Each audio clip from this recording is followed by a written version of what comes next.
Lisa Lacera, Fox News, as Senate Democrats call for changes that include accountability as the deadline for a partial government shutdown approaches. With the deadline approaching for a government shutdown, Democrats are refusing to support a portion of the bill that funds the Department of Homeland Security. This is not border security. This is not law and order. This is chaos. Minority Leader Chuck Schumer says Democrats have three demands to rein in ICE: an end to roving patrols, a uniform code of conduct, and prohibiting mask wearing while requiring body cameras. Majority Leader John Thune believes the best path forward is to pass the six-bill minibus as is that funds DHS, the military, and a list of other agencies to avoid a shutdown Friday. Fox's Ryan Schmelz in Washington. Federal agents involved in the deadly shooting of Alex Preddy in Minneapolis have been placed on administrative leave. Though calling it standard procedure, saying it should not be viewed as any suspicion of wrongdoing. It's also being reported that Preddy was known to federal law enforcement, that he suffered a broken rib in an altercation with ICE agents a week before he was killed. Fox's Jeff Manasso. The Federal Reserve keeping its key interest rate unchanged after lowering it 3 times last year. This normalization of our policy stance should help stabilize the labor market while allowing inflation to resume its downward trend toward 2%. Chair Jerome Powell, two Fed governors Stephen Myron and Christopher Waller dissented, preferring to see rates lowered by a 0.25 percentage point. Waller is being considered to replace Powell, whose term expires in May. And Powell has not said if he will stay on the Fed's Board of Governors. After the announcement from the Fed, there wasn't much movement from stocks. The Dow up 12, the NASDAQ gained 40 points. America's listening to Fox News.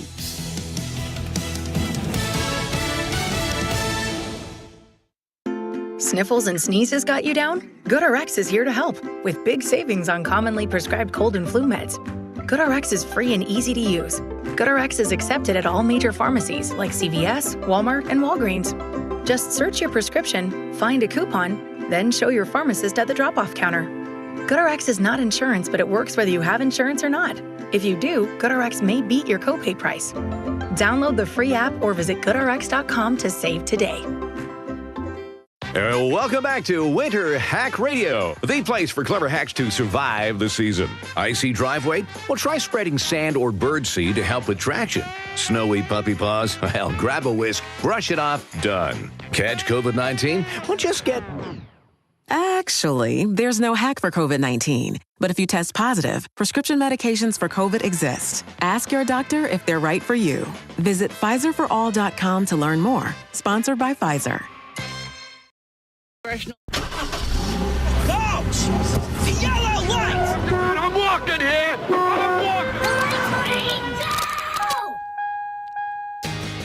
Good afternoon and welcome to the Jason Rantz Show. We are here on Seattle Red 770 AM. We are streaming on the Seattle Red app. Ilhan Omar gets to call herself a victim, which will then strategically be used to ensure that she's not criticized for anything. We'll tell you the latest, but first, some significant local economic news, not good news for the region, and that's what's trending. What's trending in Amazonia? Amazon is slashing about 16,000 corporate jobs. It's going to happen in part 2 of the massive layoffs that we first brought you a couple months ago. This is the second major layoff announcement in 3 total months. And they said part of the reason why they're doing this is they're going to use AI to replace certain corporate workers and corporate roles. It has been on top of that, also reducing the workforce since they overshot a bit in their hiring during the pandemic when they thought everyone was going to remain indoors online instead of going back to traditional ways of shopping and just living, I guess. And this is essentially a course correction on top of the AI issue. And this is the same that's been going on in the tech sector, not even just locally, but globally. But obviously locally, we've seen the reports of the layoffs at Meta, at Microsoft, at a lot of the tech companies that do work with these major companies.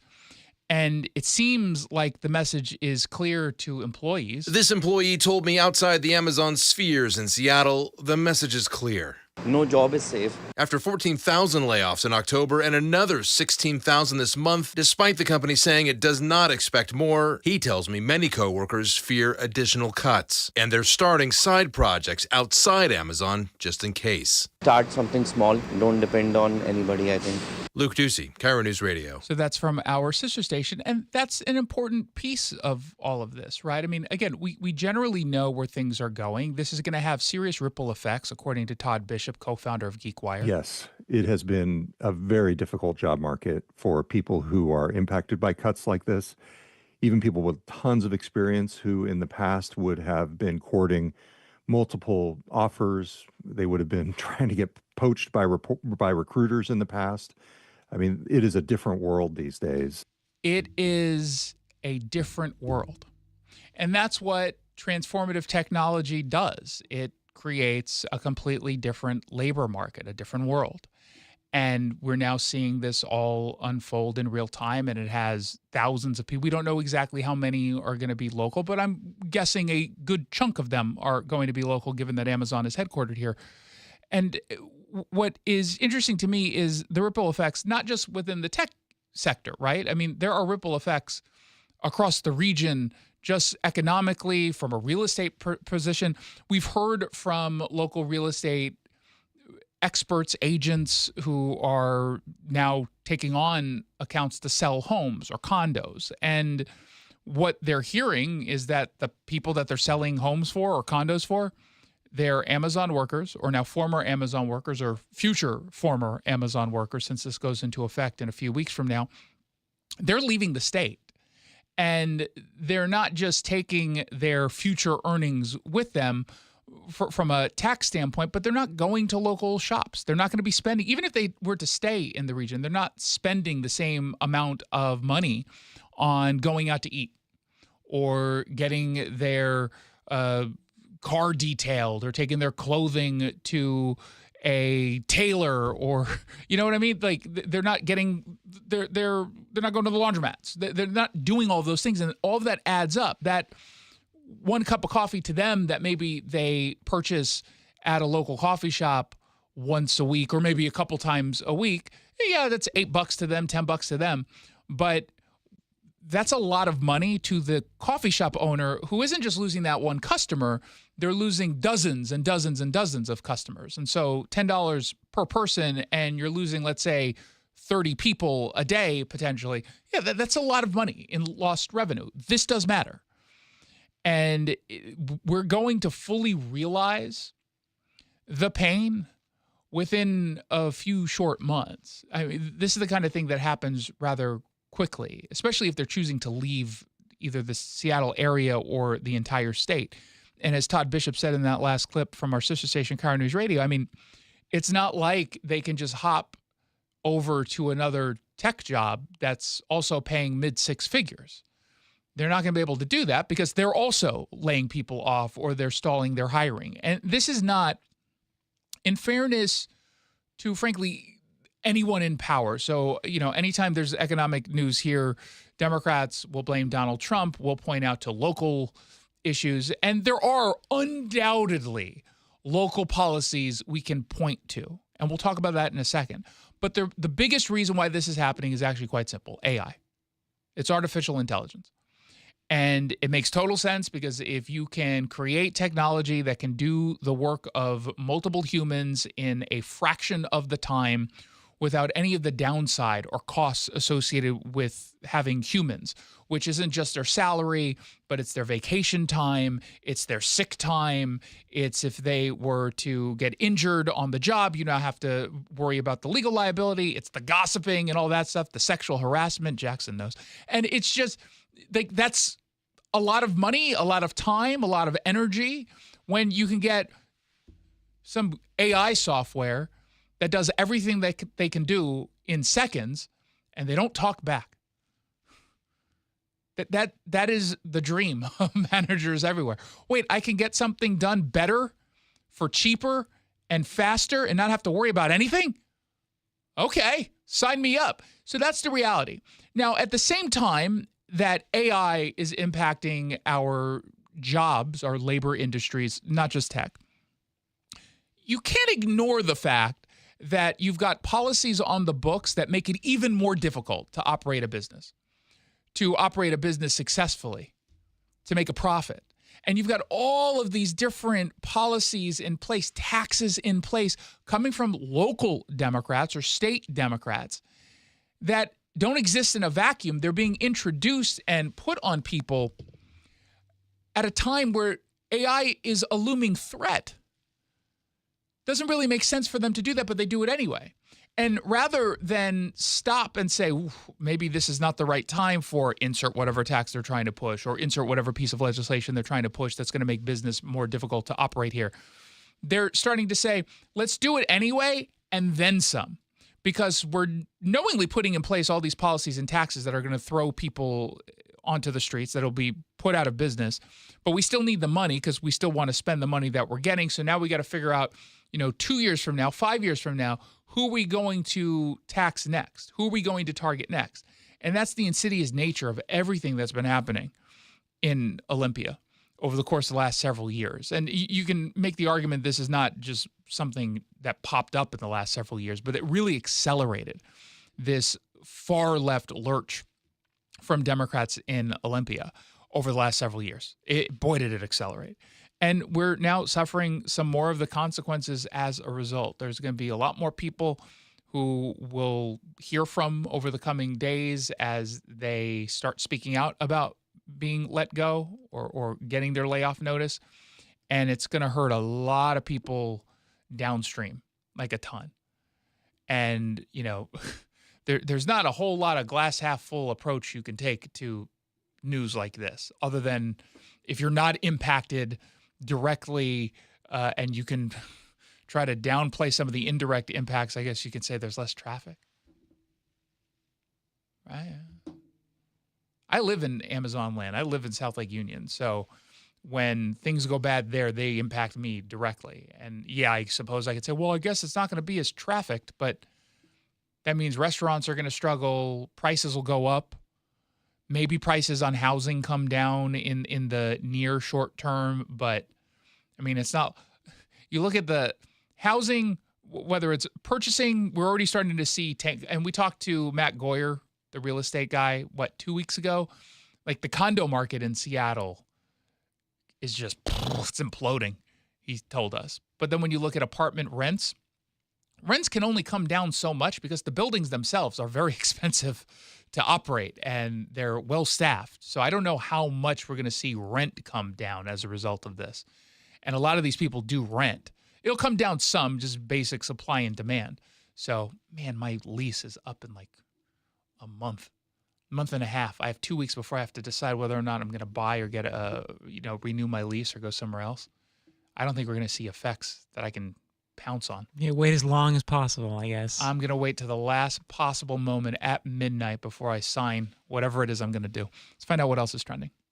What's trending in Trumplandia? Speaking of savings and money in the economy, this is actually really good news. And if it didn't come from Donald Trump, if this were labeled Biden bucks for young kids, I guarantee you this would be celebrated. This would be celebrated by everyone in left-wing media. The president announced today that he's instituting these Trump accounts, and they're for kids where they will get a seed contribution of $1,000 when they're born. And some kids, people under the age of 18 or currently, teenagers, for example, they still also can apply for this or would get some of the benefits. But let's just talk about it at its base level. Because the intent of all of this is to get you to have a stake in the economy and to see long-term growth. The way I kind of think about this, and we'll hear from one of the brainchilds behind this, Brad Gerstner, who's the founder of Invest America. He was on Fox News this morning. But the way I think about this is like a 401k that fully realizes when you're a teen. Doesn't have to. You can hang on to it in there and have it just grow and grow and grow for as long as you'd like. past 18. But that's really what this is about. This is like a children's version of a 401k. Forevermore, every child born in America is going to get an investment account at birth, and we're going to put $1,000 in it. And families, moms and dads, companies, states, philanthropists, and others can add to the account. $5, $10, $1,000. If you start with $1,000 and you add just $750 a year, think about that. That's about $50 a month. At age 18, every child in America will have $50,000. At age 30, they'll have $200,000. And at age 55, they'll have $1 million that they privately own. And by the way, that's a conservative estimate, obviously, because they're putting it into low-cost equity index funds, right? So the growth could be a little bit larger than what he's talking about. They can use it to fund their education, buy their first home, start a business. This fulfills the president's promise to get every child in America into the game, reconnected to the American dream, not by depending more on government, but through private ownership, owning a little bit of NVIDIA, a little bit of Microsoft, a little bit of our greatest companies. And this has the added benefit, of course, of helping to stimulate general economic growth with American companies. And because of the amount of money we're talking about, it's so little, you can think of it more in terms of these are your own tax dollars or the family's tax dollars being given back for growth. That's why I like this idea. Because I can envision some bad faith actor saying, it's socialism, without understanding what socialism really is. What's the downside of this? Other than it came from Trump and no one wants to give him any credit on the left? What are they complaining about today? That's what they're complaining about. That's it, right? That's the only substantive, in air quote, complaint that I've heard so far today. There's some who just completely ignored this because they don't know how to spin this as bad news. But why is he putting his name on it? Well, because like most people, they want to be remembered for doing really great things. That is the basic human nature of literally everyone, wanting to be at least remembered for the good that they did. There are some people who are completely selfless. I don't know who. There's got to be someone out there. And don't tell me Mother Teresa, because she loved it. She had an Instagram account that she was very active on when she was alive. Don't give me that look. But doesn't this benefit young people and at least get them to think about money a little bit differently? So at age 18, imagine this, Bill. They're going to get this money at birth. By the time they're in elementary school and middle school, we're going to start the financial education process. The teacher will say, get out your phone, open up your Trump accounts. Let's talk about what it means to own a stock. Let's talk about how this compounding works. And by the way, if I knew what I know now back when I was younger, and, we're obviously not talking about like a 4-year-old, although some 4-year-olds, maybe they identify as stockbrokers. But if I was like 13, 14, 15 years old when I truly started to understand a little bit of how things work, you tell me just about compound interest, oh my God. If someone back then told you, hey, if you contributed $50 a month to whatever account, by the time, and you can't say when you're ready for retirement, it's going to be worth $1 million because no one can really think that far ahead. But if you were to say, hey, in 5 years, the $50 that you put in there is going to be worth $200, whatever it is, that would be life-altering. Because, again, when we're talking about like a 12, 13, 14-year-old kid, their understanding of money and the concept of what a dollar is or $10 or $100 is markedly different than what it is we think of as adults, right? If you tell me I go from $50 to $200 in 5 years, I'm like, that's it? Okay. I can buy nothing with that? What am I supposed to do? Get out of here. I would laugh you out of the room. But a child, that's super impressive. That's really impressive. And it gets them to start thinking a little bit. It's a mechanism, a universal private ownership platform to teach financial literacy to all these kids. At age 18, they can take a certain percentage of the money out to buy a home, start a business, or go to college. Otherwise, it rolls over into an IRA account and, just grows over the course of their life, and they'll have it for retirement. And the smartest thing for probably most 18-year-olds will be to just keep it in that Roth IRA and let it grow and grow and grow. That's the smartest thing. I mean, I wouldn't make that decision at 18. I'd be like, we're cashing this out. Going to Vegas. Well, 21, I guess. You know who was at the summit today? Not me, even though I was invited, I couldn't go. They invited me on Monday to go there for today. Oh, that's And I was like, I want to go, but I need a couple of extra. You can't just give me literally 2 days to get out to D.C. I've got a dog. And they were like, you got a dog? I was like, did I not send you a note and say, I thought I sent you 10,000 pictures of I was going to say the same thing. I didn't know that. No, and usually, I'm pretty open about my life, but for some reason, when it comes to my dog, I've been keeping it private. I could have met Nicki Minaj and then struggled to understand anything that she was saying because she speaks the equivalent of writing in big crayon. That's all I hear. That's a good way of putting it. Yeah. It really, God bless her. I've often complained that we don't have enough A-listers on our side outside of maybe some country music stars, but that's not as big tent. You got like Scott Baio and yeah, and I like Scott Baio. I like Superman. We've got some really quality people, but they're not necessarily A-listers. Nicki Minaj is an A-lister. Yeah, she's big. That's big. And she's a big fan of Trump. I don't know what to say, but I will say. That was a problem because they did invite you up there to speak and you knew that, but you didn't know what to say. Now, in fairness, if I'm Nicki Minaj, I'd be like, look, I love the president and I'm really down for what it is you're doing, but why are you inviting me to a financial literacy and financial support announcement? What am I supposed to do? I'm a billionaire. I don't need to have any financial literacy. I pay other people to be financially literate for me. That I am probably the president's #1 fan. And that's not going to change. And the hate or what people have to say, it does not affect me at all. It actually motivates me to support him more. Yeah, that is the biggest, and I mean biggest benefit to Trump, is that people, I think, instinctively feel if you tell them not to do something or like something or support something, they're like, I like it, I support it, I want it even more. That's how many Trump voters who are maybe a little bit reluctant or who ultimately didn't vote for him the first time, but then says like, okay, just dial this back a notch, man. Give him a shot. That pushed them into Trump's corner. He's like a big middle finger. 100%. And it's going to motivate all of us to support him more. We're not going to let them get away with bullying him. And how does she have such a significant Brooklyn, New York style accent? Isn't she from Trinidad? Yeah, I thought she was like Caribbean of some But she sounds like a New Yorker. Yeah. You know, the smear campaigns, it's not going to work, okay? He has a lot of force behind him, and God is protecting him. Amen? She wanted an amen, Jackson. Give it to her. Amen. Gosh, what do you need me to, why'd you need the Jew to prompt you? Well, Jews pray, right? Yeah, but she's Christian.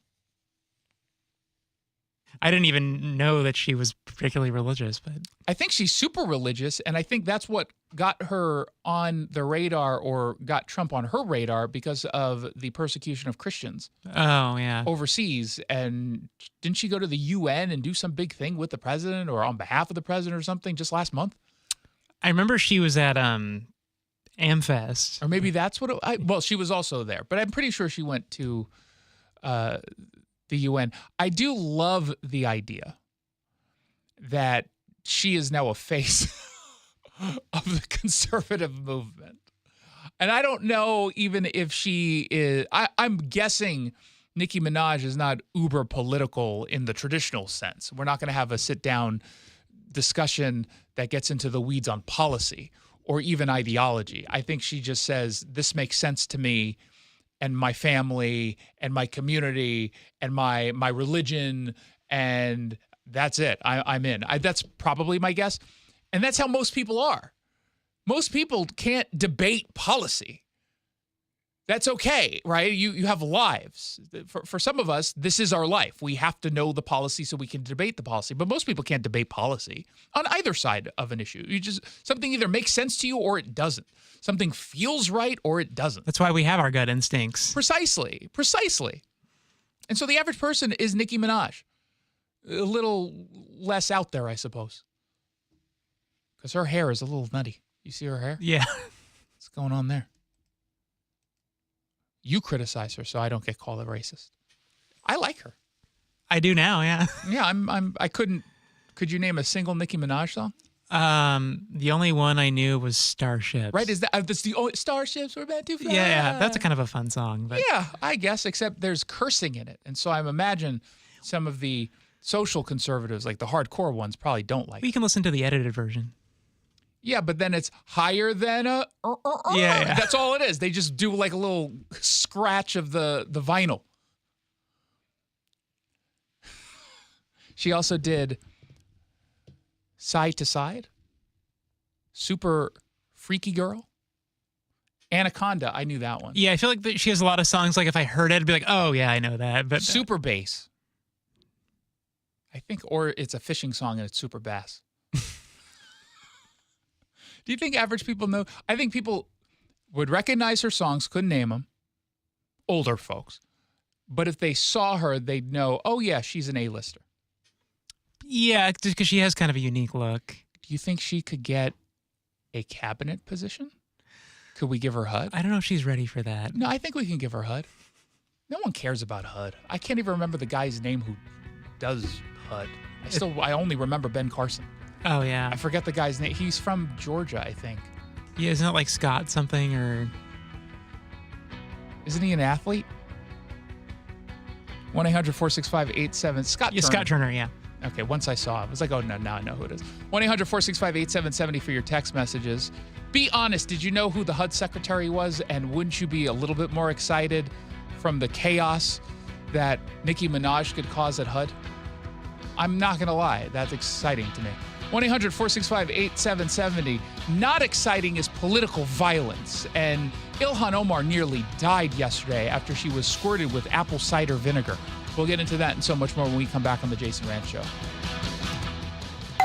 Pizza's here. Oh, great. I'd love some, but I'm worried about my stomach issues. If you're worried about having diarrhea, gas, bloating, stomach pain, or loose, oily stools, it may not just be stomach issues. It could be a condition called exocrine pancreatic insufficiency, or EPI. With EPI, the pancreas doesn't release enough enzymes to break down food, but EPI is manageable. Use the symptom checker on identifyepi.com and talk to your doctor. That's identifyepi.com. Sponsored by AbbVie. It all comes down to this, folks. Yep, the entire season is on the line. But my throat has officially thrown in the towel. Sounds like you need Vicks VapoCool drops. They're max strength and vaporize sore throat pain. Whoa! These VapoCool drops hit fast. Speaking of fast, did you just see that play? Yeah, he vaporized that ball. That pun should have come with a penalty. Vaporize sore throat pain with Vicks VapoCool drops. Use as directed. This President's Day, Pure Talk is honoring Jackson and Lincoln by offering unlimited talk, text, and plenty of data for just $25 a month. Meanwhile, Big Wireless is honoring Benjamin Franklin by charging families hundreds of dollars for the same 5G service. What's up with that? Ben Franklin wasn't even a president. When you switch to Pure Talk, you'll be in business with an American wireless company that supports our vets in a big way and keeps all their customer service in this country. That's important. And you'll be on the same towers the big carriers use, so you'll get the same 5G service without the inflated price. So hang on to your Benjamins and switch to Pure Talk for a Jackson and a Lincoln. No contract, no hidden fees. Dial pound 250, say Mike Rowe, and you'll get 50% off your first month when you switch. That's pound 250, Mike Rowe, for an American wireless company that is truly unprecedented. Pure Talk. You know, this is one of those topics that no one really wants to think about, but if you're a parent, a homeowner, married, or helping take care of aging parents, it's something that honestly deserves a little attention. I'm talking about estate planning. And before you tune out thinking it's complicated or expensive, that's actually why I want to mention Trust and Will. Trust and Will makes estate planning feel way less intimidating than it sounds. They offer modern, attorney-designed wills and trusts that you can create online. And the process is surprisingly straightforward. In fact, you can create a will in as little as 30 minutes. That includes things like guardianship for your kids or pets, how your assets are distributed, and even healthcare directives. Don't wait until it's too late. Protect your loved ones with Trust and Will, the most trusted name in online estate planning. Go to trustandwill.com/plan to get 20% off. That's trustandwill.com/plan for 20% off. trustandwill.com/PLAN. Hey, it's Jason Rantz. Winter weather means slick roads, darker mornings, and more accidents across Western Washington. If you or someone you care about ends up on the side of the road after a crash, safety comes first. Get out of harm's way, exchange information, and make sure a police report is filed. But then make the most important call you can make. Herald Car Law Offices. That one call can save you time, frustration, and a whole lot of money. After an accident, your job is to heal and get back to your life, your family, your work. It's not to sit on hold with insurance companies or chase paperwork or argue over medical bills. That's what Herald Law Offices does for you. Their 48-person legal team handles the insurance companies, fights for the full value of your claim, and takes the stress off of your plate. They don't get paid unless you do. If you've been in a car accident this winter, remember the name you can trust. Herald Car Law Offices. Car is spelled C-A-R-R. They're online at carlaw.com. C-A-R-R. Carlaw.com. Car accident? Call CAR. And tell them Jason Rantz sent you. Carlaw.com. File your taxes for free with TurboTax on Intuit Credit Karma. File on your own in the Credit Karma app by February 28th. Valid for those who didn't file with TurboTax last year. This hour of the Jason Rantz Show is brought to you by General Transmission Repair.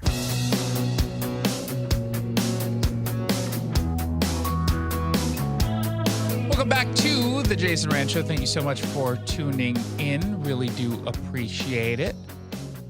Congresswoman Ilhan Omar was at a town hall event yesterday when she was apparently sprayed with what law enforcement say is apple cider vinegar, which, if you consume before a meal, is very good for digestion. I was going to say, don't people use that for like weight loss and stuff? And you can. So there's lots of different uses for apple cider vinegar. It's not necessarily weight loss per se, but it absolutely can help with that. You can also put it in your bathtub. And if you have a body odor issue, which perhaps this was really what the attack was really about, it takes care of that because it has like antimicrobial properties, kind of like coffee. I take apple cider vinegar every so often. I'll put a little bit diluted in water because it's got some health benefits. But I don't think that's what happened yesterday. I could be wrong. I don't want to just accuse the guy of attacking her, even though Anthony James Kazmierzak is seen on video lunging at her while spraying this on her shirt or her sweater. And right before the attack, she was calling for either the resignation or impeachment of Kristi Noem. Here's how it all unfolded. And DHS Secretary Kristi Noem must resign or face impeachment. Was she asking a question if she should resign or face impeachment, or was she making a declaratory statement? I couldn't tell because she ends every single sentence with a question mark. She's like, seriously, how does this work? I think she should resign. Do you think she should resign? I said I think she should resign. Now, I know. You don't know if you think that, or are you asking that? I think she should resign? What don't you understand? What if is it possible that when she asks a question, there's no inflection? What don't you understand? Here it happens.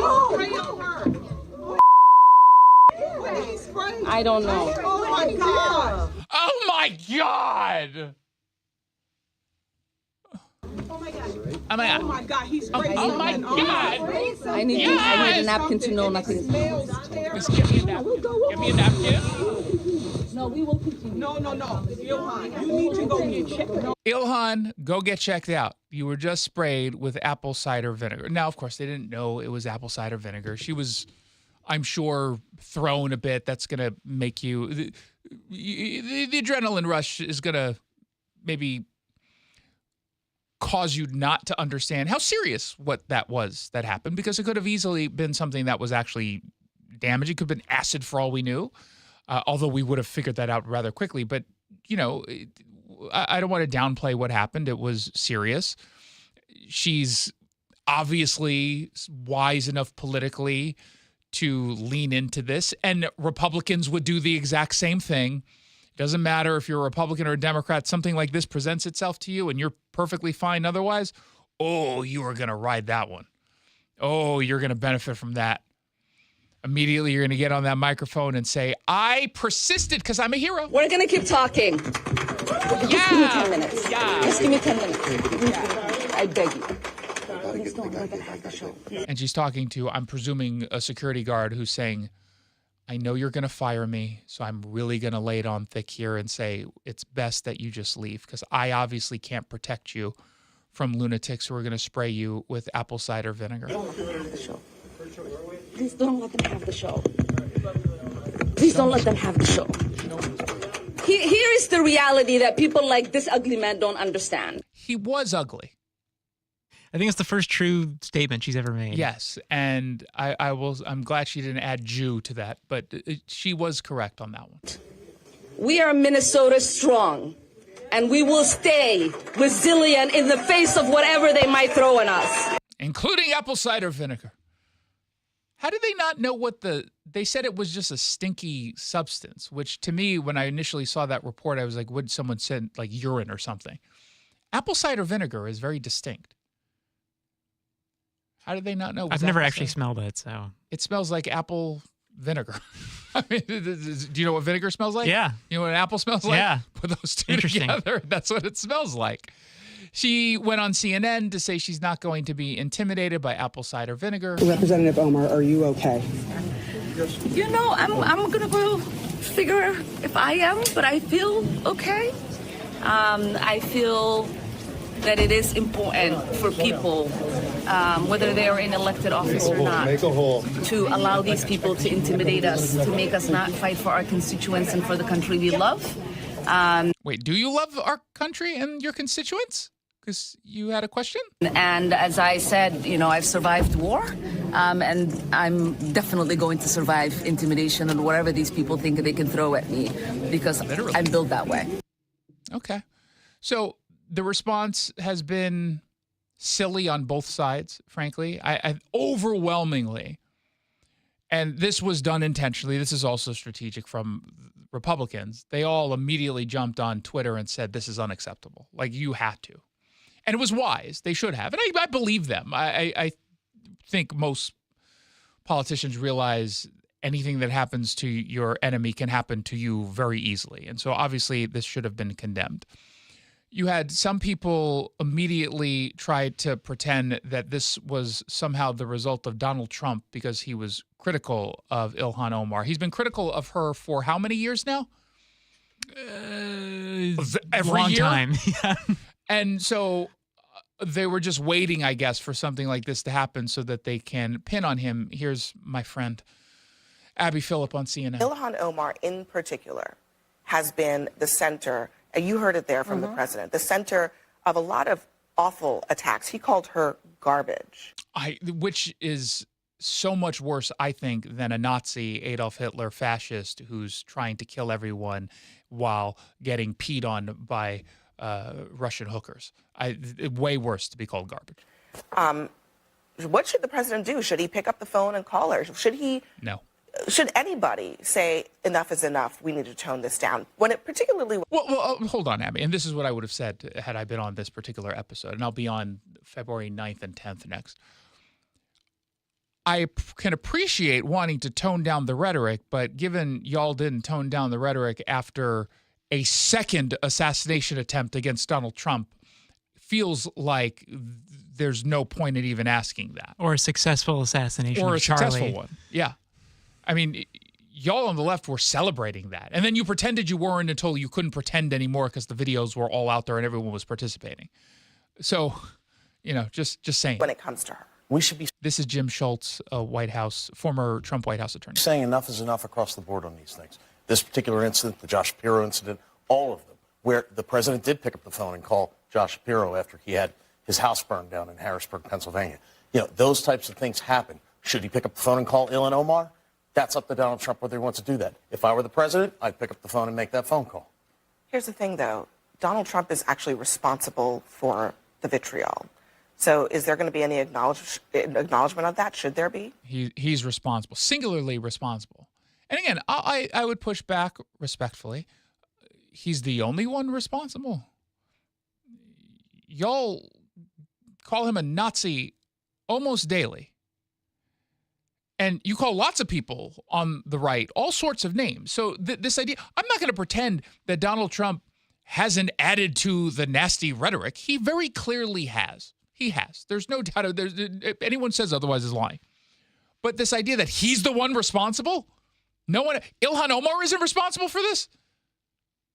Ilhan Omar, who's an avid anti-Semite, is she responsible for any of the anti-Semitic attacks?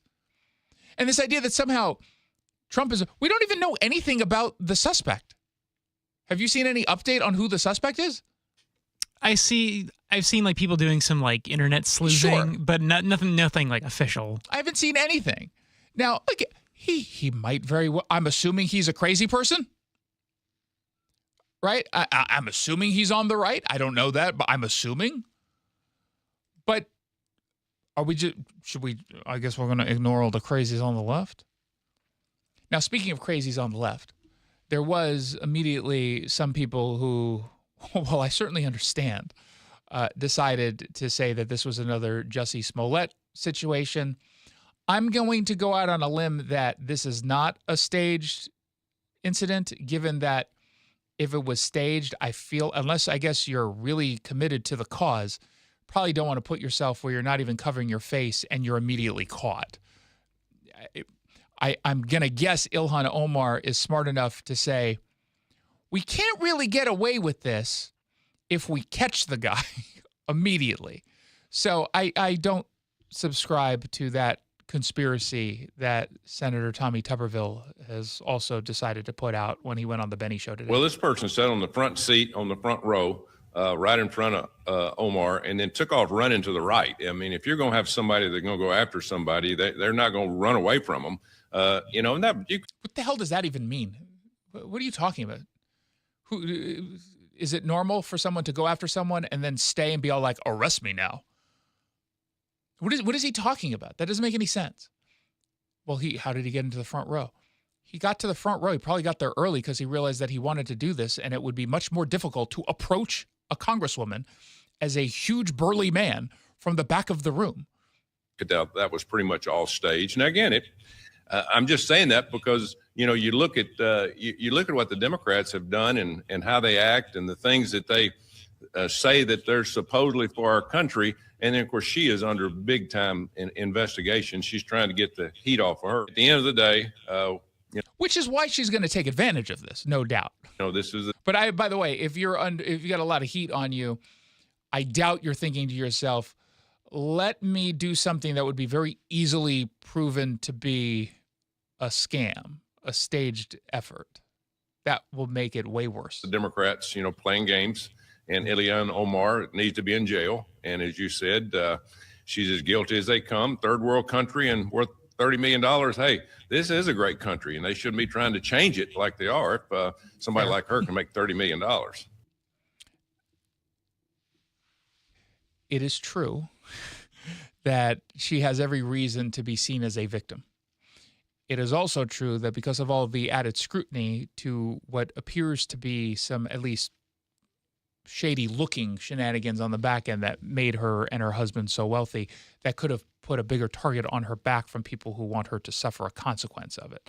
Now, again, thankfully, this was just some dude with apple cider vinegar, and it wasn't something serious.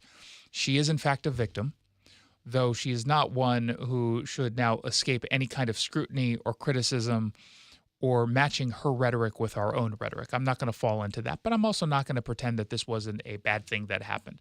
Now, am I tearful over this and really no, because she's okay and I don't like her. I think she's an anti-Semite, so I'm not going to cry over this. But I can also push aside my hatred of what she stands for and her own hatred of my people and say that this is not something that's okay and it should be condemned immediately, multiple times, loudly, and clearly.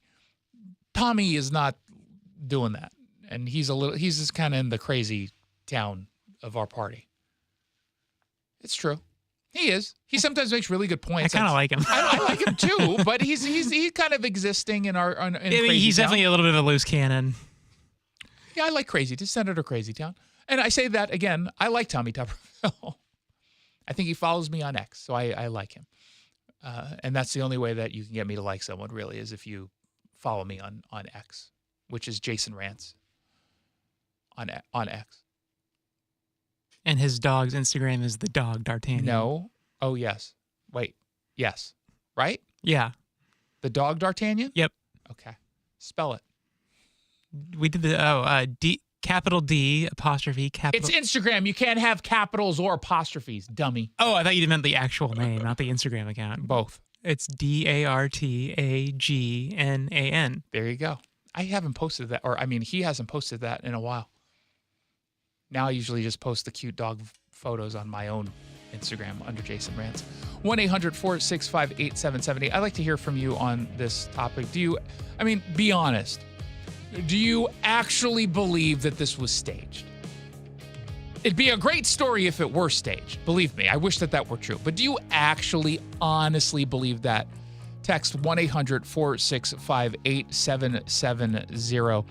When we come back, some bad news for Democrats here in Washington, which it's very rare to get bad Democratic news, but we've got it when we come back on the Jason Rantz Show.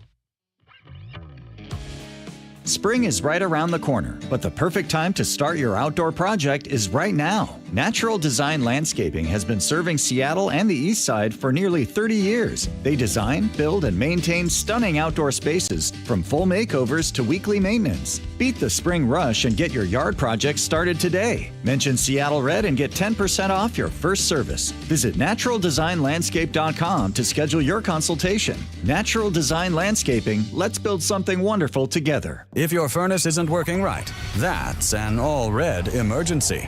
Call the heat doctors at All Red Heating, Cooling, and Electric. Our licensed and certified techs bring the heat, treating every brand of furnace, from quick diagnostics to on-the-spot repairs and getting your home warm again fast with no surprise upfront pricing. Go to trustallred.com, because if it's all red, it's all right. Trustallred.com. If it's all red, it's all right. Hey, it's Jason Rantz here for Northwest Safe in Enumclaw. They're online at nwsafe.com. They do what you think. They sell safes, and they've got a ton.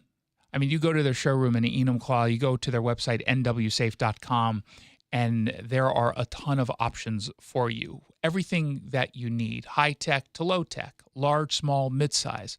They are an exclusive Liberty Safe dealer, and that means you get better pricing, exclusive rebates, and a huge stock of safes ready to be delivered with their in-home white glove delivery service. This is the best of the best. Whether we're talking about protecting your firearms, documents, your precious metals, I think you're going to want to make sure, especially in a state like Washington with lax laws as it relates to bad guys, you probably want to make sure that you're protecting what matters to you most. They can help you do that. And if you need help choosing the perfect safe for you, they've got an expert sales team. And if you're doing all your shopping online, they will record a personal video walkthrough to help you find the perfect fit. nwsafe.com, Northwest Safe in Enumclaw. Give them a call at 1-888-404-SAFE. Trying to make sense of the markets? Looking to diversify out of all the craziness? Thinking about tangible assets like precious metals? Listen to The Gold Show with Kenny Michaels right here at Seattle Red, 9 a.m. Sunday mornings. Stay up to date on retirement trends, how the IRA rollover process works, and why investors are turning to physical gold. Kenny is a national talk show host with decades of experience in the markets. Tune in for Kenny's insights and The Gold Show this Sunday morning at 9 a.m. Save more on the brands pros trust at Lowe's. Right now, get up to 35% off select major appliances and choose from our wide lineup of top brands. Plus, save $100 on a Little Giant 22-foot multi-position ladder, now just $189. Built for strength, flexibility, and job site versatility. Pros, these savings will only be here for a limited time. Lowe's, we help, you save. Valid through 1/30 while supplies last. Selection varies by location. See Lowe's.com for more details. Taxes was waiting on the refund you needed yesterday. All right, your car repair is going to run about $3,000. Now Taxes is getting back on the road with TurboTax and Credit Karma, where you can get your refund up to 5 days faster and get personalized guidance to take every dollar further. Now this is taxes. Intuit Credit Karma with TurboTax. Deposit a federal refund into Credit Karma Money account and early submission of refund data by IRS required. Terms apply. Banking services provided by MVB Bank, Inc. Member FDIC. Credit Karma is not a bank.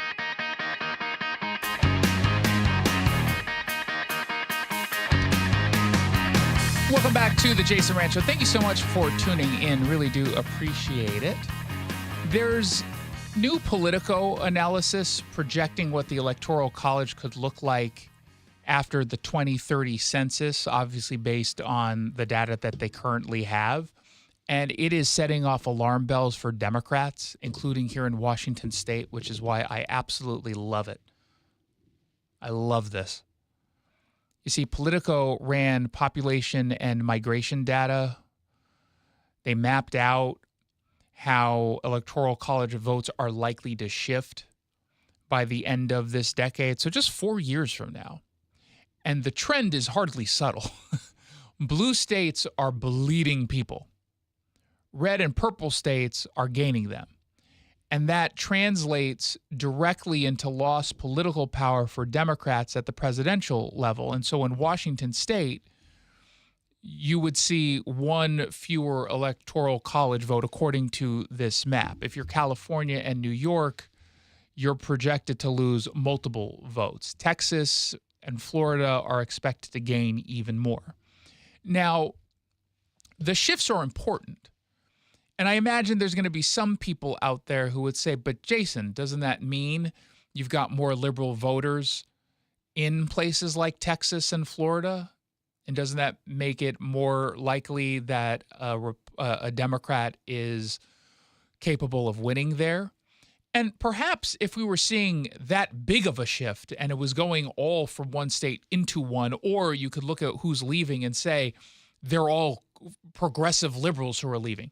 But Democrats are worried about this. So that's the hat tip, that this is not about being more competitive in red states. This is about having less influence in blue states. That is the problem here that they're seeing. And Washington is at risk of losing an Electoral College vote. I'm all for it. I wish we had zero. I wish we had negative. I want someone to win here and then they lose their votes. That's how I want it to be. And the part that Democrats don't want to talk about,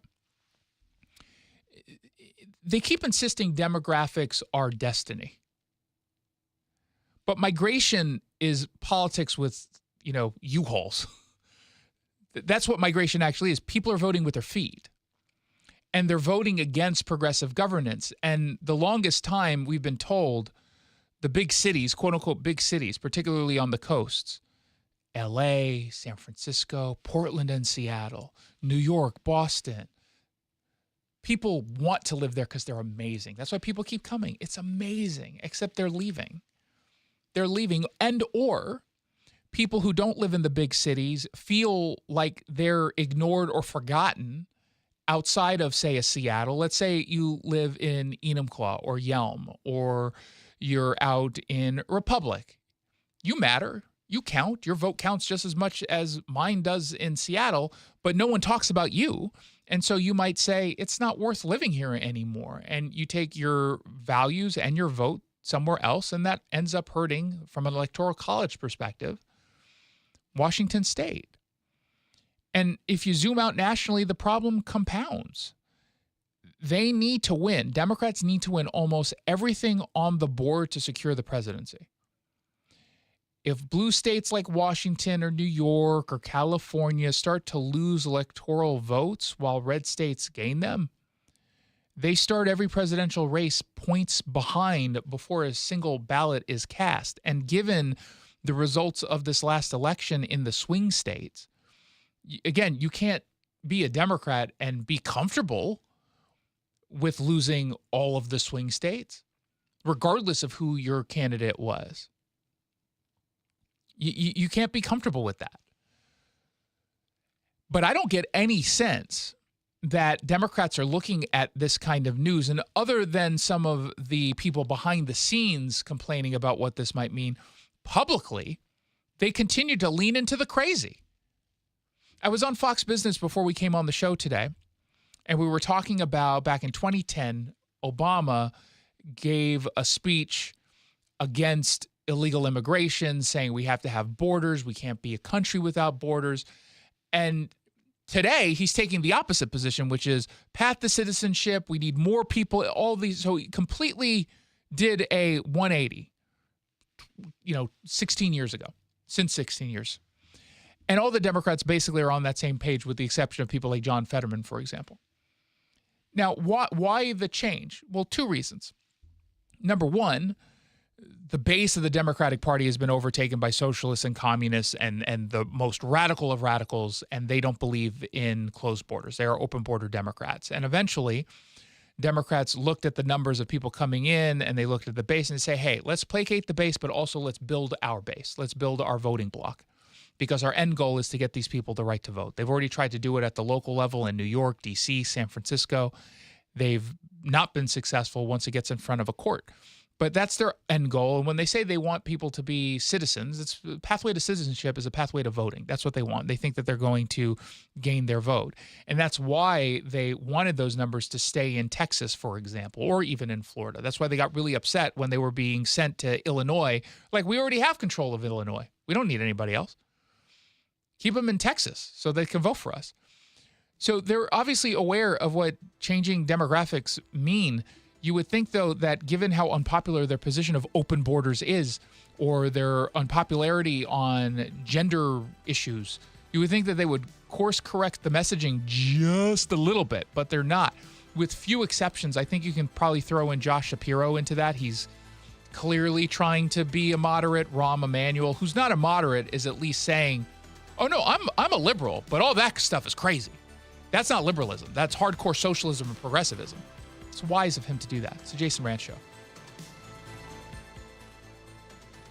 If you need security for your event or business, contact Security Services Northwest. From armed and unarmed officers to advanced remote monitoring, they've been doing it all since 1977. Go to ssnwhq.com for Security Services Northwest. Are you living with dry AMD? If so, you could be on the road to geographic atrophy, or GA, a condition that leads to retinal cell death and permanent vision loss. But with Izervay, you can slow it down and get it going slower. Izervay slows GA progression by targeting a key source of retinal cell death, which may help preserve your vision longer. Izervay, or Avastin Capted Pagel, is a prescription eye injection used to treat GA. Don't take it if you have an infection or active swelling in or around your eye. Izervay can cause eye infection, retinal detachment, or increased risk of wet AMD. Izervay may temporarily increase eye pressure. Your vision may be impaired after an eye injection or exam. Don't delay. Ask your doctor about Izervay today. Izervay gets GA going slower. Visit Izervay.com. That's IZERVAY.com. Paid for by Astellas Pharma. Thanks for calling CM Heating. Aren't you the company that gives away free furnaces? That's us. Buy a qualifying high-efficiency cooling system and the furnace is free. Wow. Yeah, and our home comfort advisors are tax credit and rebate specialists, so they'll handle the rebate for you. Go to CM Heating for better comfort, lower bills, and a free furnace you'll love for years. Get your free estimate for furnace replacement at cmheating.com. And remember, for furnaces, fireplaces, hot water, and total home comfort, including electrical, there's no beating CM Heating. Hey, it's Jason Rantz. Winter weather means slick roads, darker mornings, and more accidents across Western Washington. If you or someone you care about ends up on the side of the road after a crash, safety comes first. Get out of harm's way, exchange information, and make sure a police report is filed. But then make the most important call you can make. Harold Car Law Offices. That one call can save you time, frustration, and a whole lot of money. After an accident, your job is to heal and get back to your life, your family, your work. It's not to sit on hold with insurance companies or chase paperwork or argue over medical bills. That's what Harold Law Offices does for you. Their 48-person legal team handles the insurance companies, fights for the full value of your claim, and takes the stress off of your plate. They don't get paid unless you do. If you've been in a car accident this winter, remember the name you can trust. Harold Car Law Offices. Car is spelled C-A-R-R. They're online at carlaw.com. C-A-R-R. Carlaw.com. Car accident? Call CAR. And tell them Jason Rantz sent you. Carlaw.com. Hey, this is Pete from Home Matters. Tune in this weekend when we'll talk with local business owners about everything in and around your home. Join us on Saturdays from 2 to 3 right here on Seattle Red, or listen to the podcast on mynorthwest.com. Seattle Red on 770 KTTH Seattle, 97.3 KIRO FM, HD3 Tacoma Seattle, 94.5 K233 DT Eastwood, 33 BU Seattle.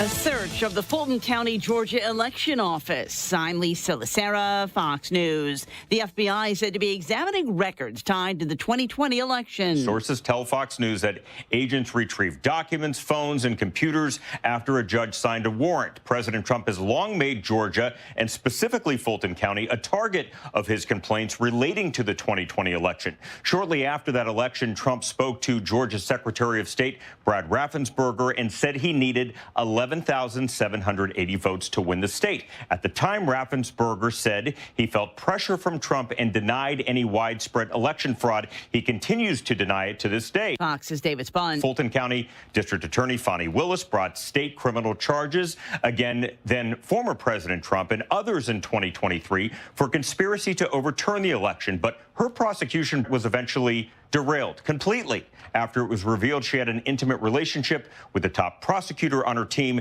and it could have tainted the case. Fox has learned that last week the FBI moved to replace its top agent in Atlanta, though it's not clear why the move, which was not publicized by the FBI, was made. With a Friday deadline to avoid a partial government shutdown, Senate Democrats are calling for reforms to ICE. The bill contains funding for the Department of Homeland Security. Senate Democratic leader Chuck Schumer says there needs to be a uniform code of conduct and accountability. Federal agents should be held to the same use of force policies that apply to state and local law enforcement. Majority Leader John Thune says the best path forward is to pass the bill as is. The man accused of spraying an unknown substance on Democratic Congresswoman Ilhan Omar at a town hall yesterday in Minneapolis has a criminal history and has made online posts supportive of President Trump. Anthony Kosmarchak was convicted of felony auto theft in 1989 and has been arrested multiple times for DUI. America's listening to Fox News. Here's a tale of Linda trying to lose weight, but the med prices she found were all over the place. Hidden fees and markups made her jaw drop low. Then she found GoodRx. Now she's in the know. GLP-1 subscriptions FDA approved. With clear upfront pricing. And same-day pickup.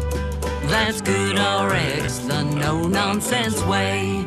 Save time and money on prescriptions. Get to GoodRx.com. GoodRx is not insurance.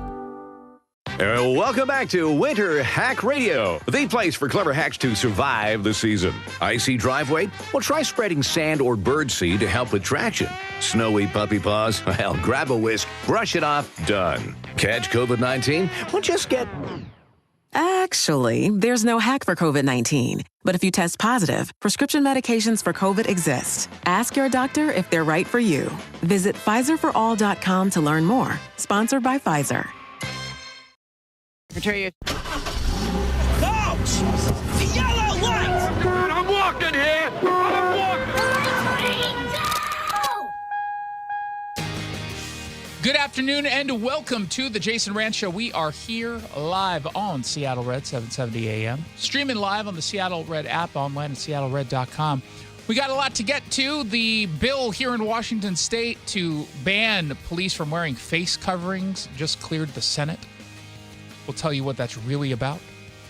But first, a son surprised his father with championship tickets to see the Seahawks. The father then turned to him and said, "What about the Super Bowl? You got to be worried, sheep." That's what's trending. Brought to you by the Northwest Safe Company. What's trending? The sports ball. These are those kinds of stories that you just look at and you say, "Aw, I'm such an awful son." Because I never did anything like this for my father, who's no longer with us. But King 5 says Irvin Garcia was busy finishing medical school when a late-night phone call changed everything. In October, his mother called to say his father had fallen and could not move the left side of his body. Irvin Garcia, who was training in emergency medicine, immediately feared the worst. Doctors soon confirmed his suspicion. His father had suffered a hemorrhagic stroke, a dangerous brain bleed that can be fatal or permanently disabling. It was obviously a terrifying experience for the family. Thankfully, the father survived. King 5 says, but the road back was uncertain. Physical therapy became essential, and because his father was uninsured, recovery became a family effort.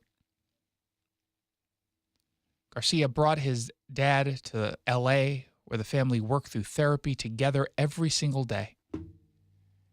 But one unexpected part of their recovery apparently involved football. They were throwing the ball to one another, which I feel like is not a fun experience with someone who just had a stroke and is partially disabled on one side of his body. Well, it might have been fun for him. Maybe. I feel like you're not really getting a ball thrown to, like you don't have to go that far. And there's going to be a lot of times where you have to bend down to pick the ball up. Well, it's a labor of love. It is, for sure. And at just months away from graduating medical school at UCLA and becoming the first doctor in the family, he said his parents spent their lives working and sacrificing without ever stopping to experience moments to themselves. And all he wanted to do in all of this was just to return the favor of support,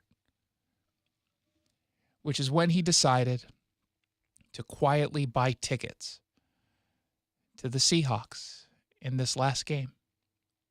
Erwin spoke with King 5. My parents have worked so hard their entire life, and I just wanted to, try to give them cool experiences that, I feel like they've missed out on. I'm just going to go for it. I know it might be expensive and all that, but I'll put that on future Dr. Garcia's tab.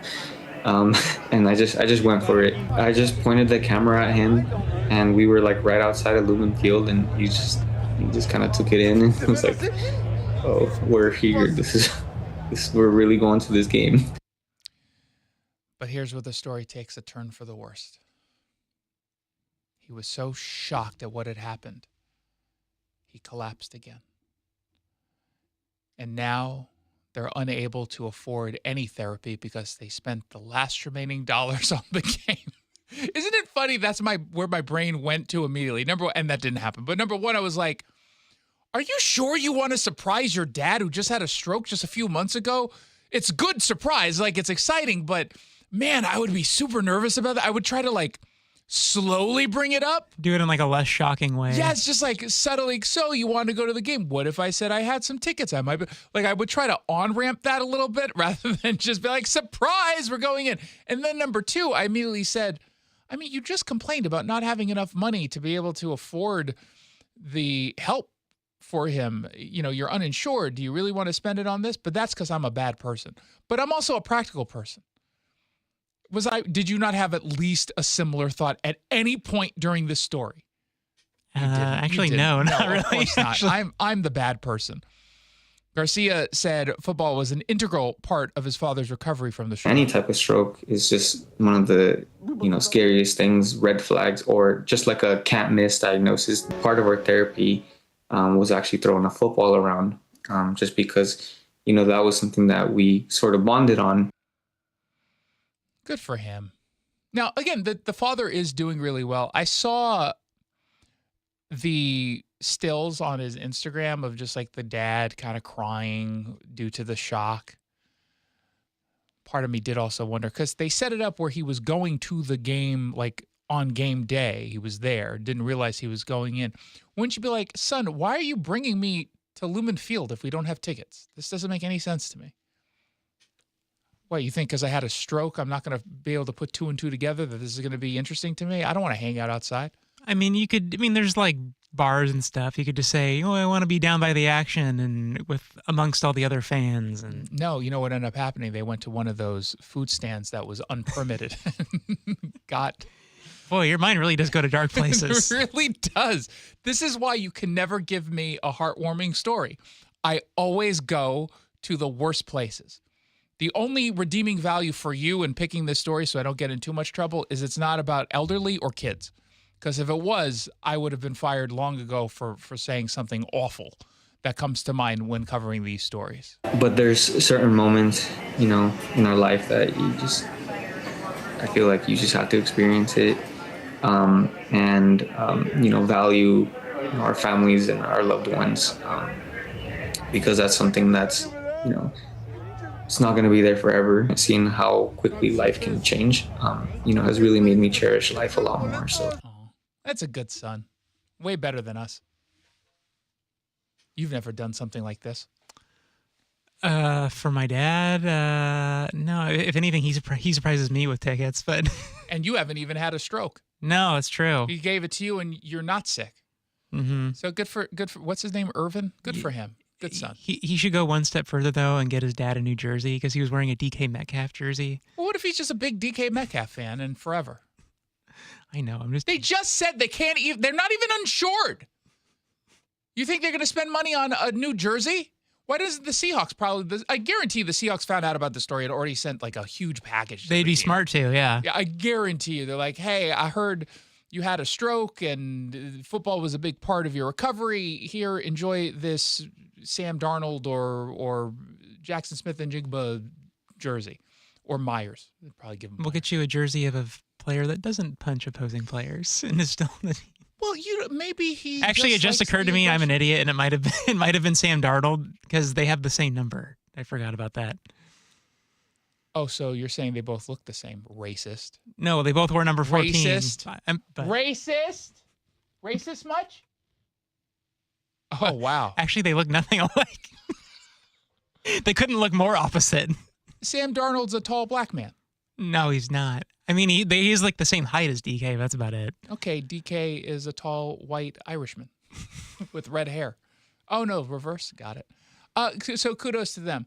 If you're the dad, are you now disappointed next week when you don't get tickets to the Super Bowl? There's no surprise. You're like turning to your sons like, so we want to go down to the airport now or what? And he's like, what are you talking about? He's like, I already booked our hotels. He's like, but you gave me the surprise. A post-stroke surprise doesn't include the Super Bowl? What needs to, what do I need to have a heart attack for that? Don't even bother then. Jeez. Yeah, get out of here. Get out of my house. But Dad, I came over to celebrate from you. I came down from LA, up from LA. I skipped class. Get out. You're no son of mine. If you were my son, you would have taken me to Santa Clara. And we would have gone down through San Jose's airport, not SFO, because that's a nightmare. No son of mine does this. And take your Jason Myers shirt off. You don't deserve He gets a to kicker's jersey anyway. I would want a Jason Myers jersey. I like Jason Myers. He's good. The only reason I would get one is just because it's similar to my last name, but... Oh, yeah. You'd have to take... You could just take off the S. Yeah, just peel it off. Just peel off the little S. Like, take the little stitches out and you're good. And then people are like, whoa, who's that? And then I don't have to pay extra for the custom jersey. Except there's going to be like the outline, the tan outline of the S. And be like, what happened? Push the button. What's trending? Let's get political. So breaking news, a bill that wants to limit when cops and ICE agents can wear face coverings in the state just passed the Senate. 30-19. This is a party line vote. It requires law enforcement officers to be clearly identifiable, including displaying a visible name or other identifying information. And it generally prohibits officers from wearing opaque facial coverings while performing their duty. This is a bill that is intended to charge ICE agents with a violation of state law. This is, in a way, it is a Trojan horse kind of bill. That's not going to end up going anywhere, but what they're doing here is using this law to try to stop ICE agents from operating in Washington. And if they do continue to operate, and of course they will continue, they're going to try to charge ICE agents and get this in front of a friendly liberal judge who will side with the state. And that might very well happen, by the way. You'll get some low-level state judge who's going to say, oh, no, yeah, this is... But it's ultimately going to get tossed, just like the law in California and everywhere else in blue states that passed this. There's something called the Supremacy Clause. And the Supremacy Clause makes it very clear that the U.S. Constitution matters more so than a state law. That's just how it works. You don't like it, you don't like it. That's on you. Don't really particularly care whether or not you like it because you're insufferably angry at absolutely everything that doesn't go your way. The reality is you can't just pass some sort of statute that throws away federal immunity, doesn't throw away any federal laws concerning immigration enforcement. You can't do anything that gets in the way of immigration enforcement, period. You cannot block the feds from engaging in policing in lawful ways, and this is lawful federally. Now, if at the national level you want to pass something, go ahead and try to pass something. I suppose you can do it then. But it's not. This doesn't mean anything. This is just meant to set up a case against ICE, and by the way, gives them a whole bunch of talking points about see how lawless they are. We pass laws and they have no respect. They have no respect for laws. Come to us, rapists and murderers, as we give you protection from those lawless ICE agents. Oh, okay. It's basically just like one of those UN resolutions that has no consequences whatsoever. This is performative at its worst. This is a Razzie level performance. Meanwhile, King 5 has another one of those silly stories on ICE, and I just want to read you the title because this legitimately made me laugh. I did an LOL. Do you know what LOL is? Laugh out loud. I did an ROFL. You know what that one is? Rolling on the floor, laughing out loud. Well, I didn't say LOL. I just said ROFL. Oh, rolling on the floor laughing, yeah. Yeah, dummy. This is the title. This is the title. Except most people that use LOL aren't actually LOLing. I just said I literally LOL'd when I saw the story from King 5. It says, as fear ripples through schools, Washington lawmakers move to limit where ICE can go. There's no fear rippling through schools. There might be some people who have been convinced to be scared temporarily, but then they gave up immediately after they checked their Snapchat and just moved on with their lives. There's no fears ripping through schools. Have we seen a single instance in this state, anywhere in this state, where an ICE agent has gone onto campus? Have we seen a single instance in which an ICE officer accidentally walked onto campus? Have we seen a single instance in which an ice cube fell on the cafeteria floor across a Washington State school? Have we seen any of that? No, because if we did, they'd be talking about it ad nauseum. Everywhere. It would be the only stories we've seen, 2 of them, were fake stories of so-called ICE actions near a school. And both of them, by the way, were false stories. They were fake stories. So when they say fear ripples through schools, we're going to stop people from going into areas where they haven't actually gone and won't actually go. It's just stop. Now, they have a proposal called the Secure and Accountable Federal Enforcement Act. And King 5 says it comes as fear and confusion around immigration enforcement has begun to surface inside Washington schools. Oh, my God. They go, there was no confirmation that ICE was at the schools recently. But lawmakers backing the bill argue the fear alone, especially in places meant to feel safe, is reason enough to act. And so what does this bill do? It puts limits on where the ICE agents can go, and they're not allowed to go into classrooms, hospitals, or child care centers. Except, remember when I just said something about the supremacy clause? Yeah. You do know that they can still go into a school, campus, or a daycare center, right? And in some cases, they won't even need a warrant to do it. Kind of depends on the circumstances leading to why they're going in, such as if there's imminent danger. But here's Drew Hansen, the far-left state senator from Bainbridge Island. Had reports in this state of ICE activity near a school in Spokane, near a daycare in Issaquah, and we absolutely do not want that to go further. Those are well-established constitutional principles rooted in the Fourth Amendment, and I'm very confident this will upstand a constitutional challenge. It puts them in state law, so they can't be changed by a new attorney general. You'd have to have a vote of the legislature and a signature of the governor to change them. And 2, we expand the scope of these protections to places like daycares and private hospitals and healthcare facilities and nursing homes that weren't already covered by Keep Washington Working. Yeah, again, the state cannot stop They can't just unilaterally decide we're not going to let ICE agents go into certain areas. That's not how this works. That's not how this works. Now, you have a little bit more protection when it comes to state-owned properties, I suppose, in a more general sense. But that's still, you can't just say, this is a zone that is 100% off limits to the feds, no matter what. They have to know that that's not possible, right? They have to know that. Again, ICE, under certain circumstances, can't just get a warrant and go into a school. But we've used this example before. They're chasing a guy who's running into a school. Under what Democrats are telling you, they're saying basically that is the no-go zone. As long as you can make it to the school or to the church or to the daycare center or Planned Parenthood, whatever it is, if you can make it there, don't worry, we've got your back. So just run. Do they think that that's how this works? Yeah. Or do they think people are stupid enough to think that's how it works? Probably that. Yeah, probably the latter, yeah. What if that almost sounds like a movie? It probably is a plot of a movie. It's almost Purge-like. Or what's the Running Man? As long as you get to a school, they can't stop you. But you got to get to the school first. You get to the school, you'll be safe. No, it's Black Box. Was that the name of the movie? What was that? Remember that Sandra Bullock Netflix movie where they had to cover their eyes, and if they looked up? Oh, all I remember is the meme, but not the movie. That's kind of like this, except they're not in blindfolds; they're in masks. Oh dear God.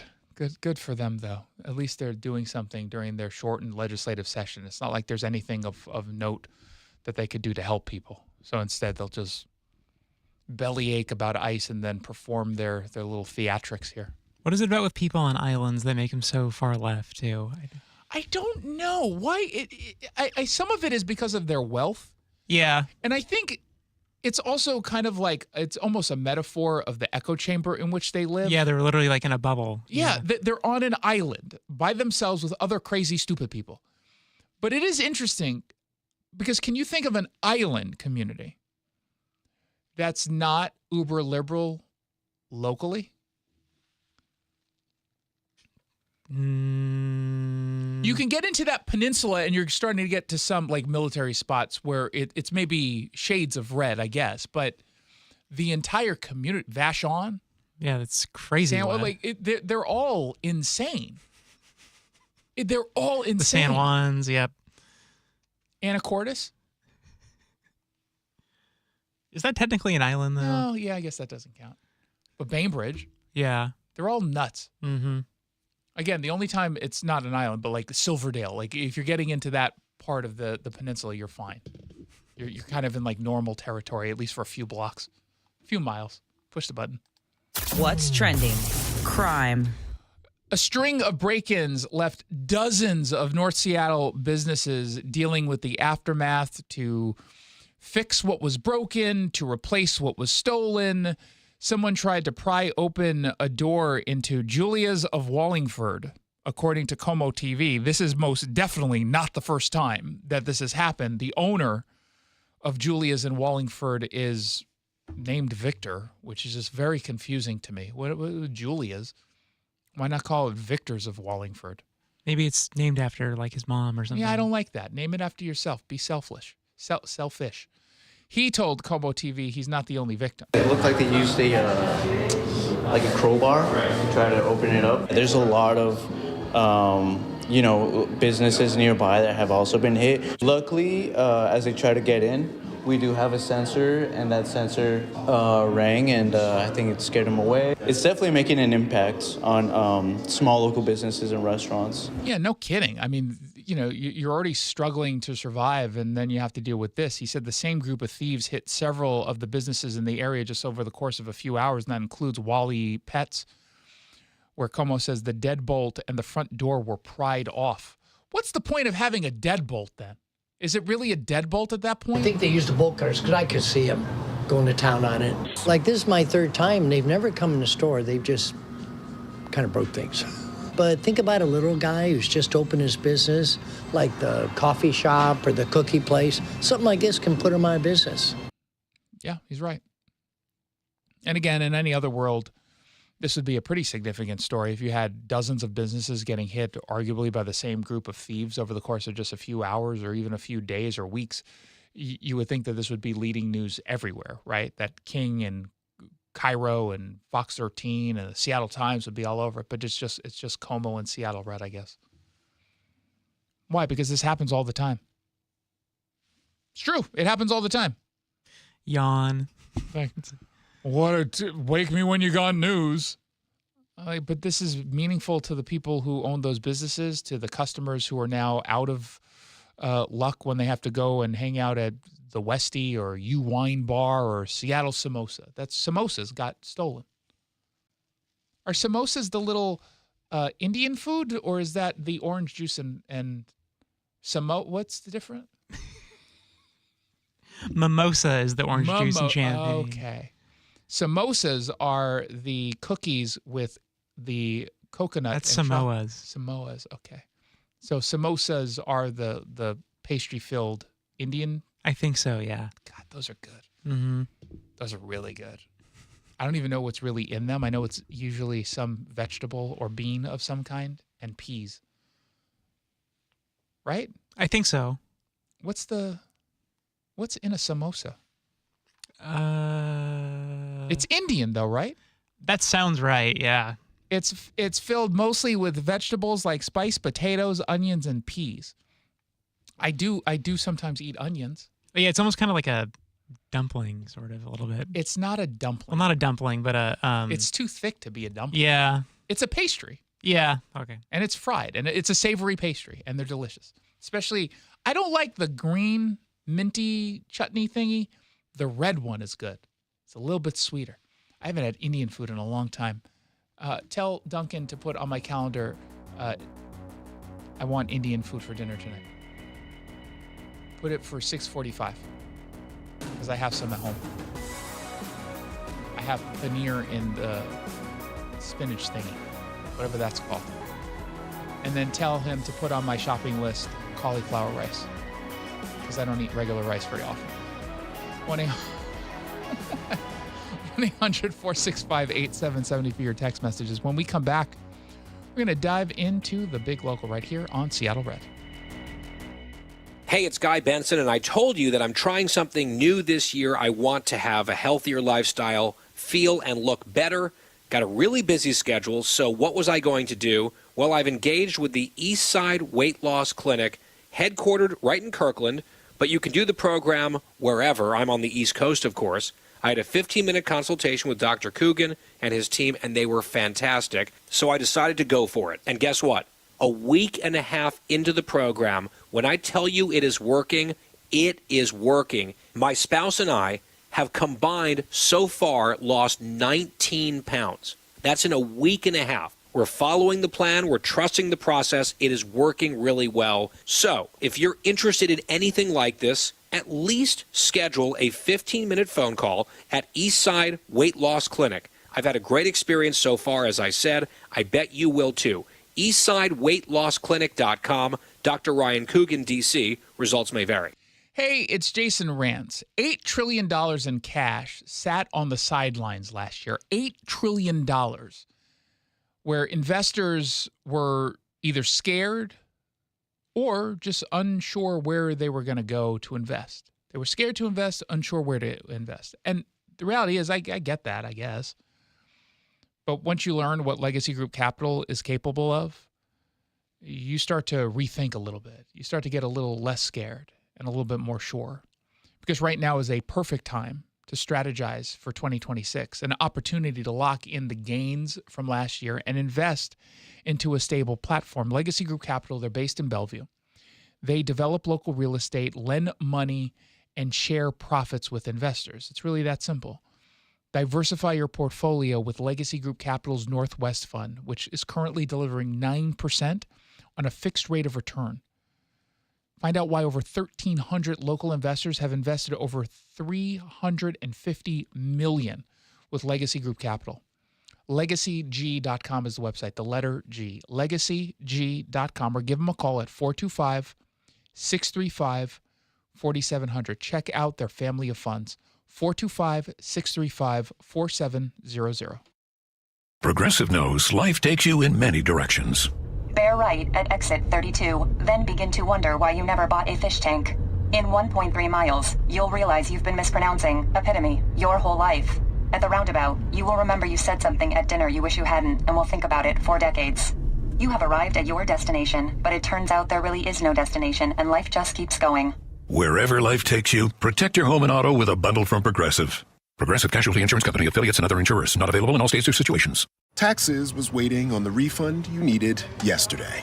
All right, your car repair is going to run about $3,000. Ugh. Now Taxes is getting back on the road with TurboTax and Credit Karma, where you can get your refund up to 5 days faster and get personalized guidance to take every dollar further. Now this is Taxes. Intuit Credit Karma with TurboTax. Deposit a federal refund into Credit Karma Money account and early submission of refund data by IRS required. Terms apply. Banking services provided by MVB Bank, Inc. Member FDIC. Credit Karma is not a bank. For almost 50 years, over 90,000 homeowners have trusted Home Comfort Alliance, including me. John Curley here. If comfort and energy savings matter to you, now you can save up to $2,000 on new heating and cooling systems. Home Comfort Alliance will replace your old system with one tailored to your home's layout while optimizing efficiency. Visit HomeComfortAlliance.com. Save up to $2,000 and schedule a free consultation. For heating, cooling, plumbing, or electrical, call the comfort people. Home Comfort Alliance. Mitch here at Leathers, Washington's most eclectic home furnishings resource. There's a lot of chaos in the world, so take a break from social media and self-serving politicians. At Leathers in Issaquah, our design professionals will guide you to a happy place by elevating your home environment. More than leather, choose from the latest fabrics and solid wood, something for every room in your home. Our guaranteed low prices, quality, and service will lower your blood pressure and be kind to your wallet. So check the chaos at the door and come experience a Zen moment at Leathers in Issaquah. Snoqualmie, Mercer Island, Des Moines. This is the Big Local on the Jason Rantz Show. Shoreline, Woodinville, Burien. Stories about you, not about Seattle.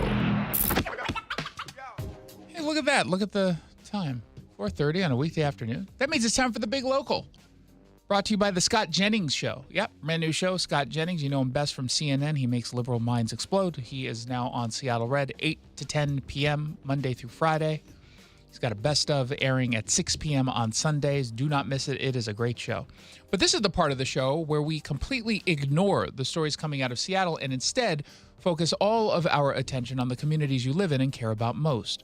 We start in Tacoma with an update to a story we brought you yesterday about a man who is accused of targeting older victims in a series of parking lot robberies that span several months. The suspect's name is Nathan Lewis Smith.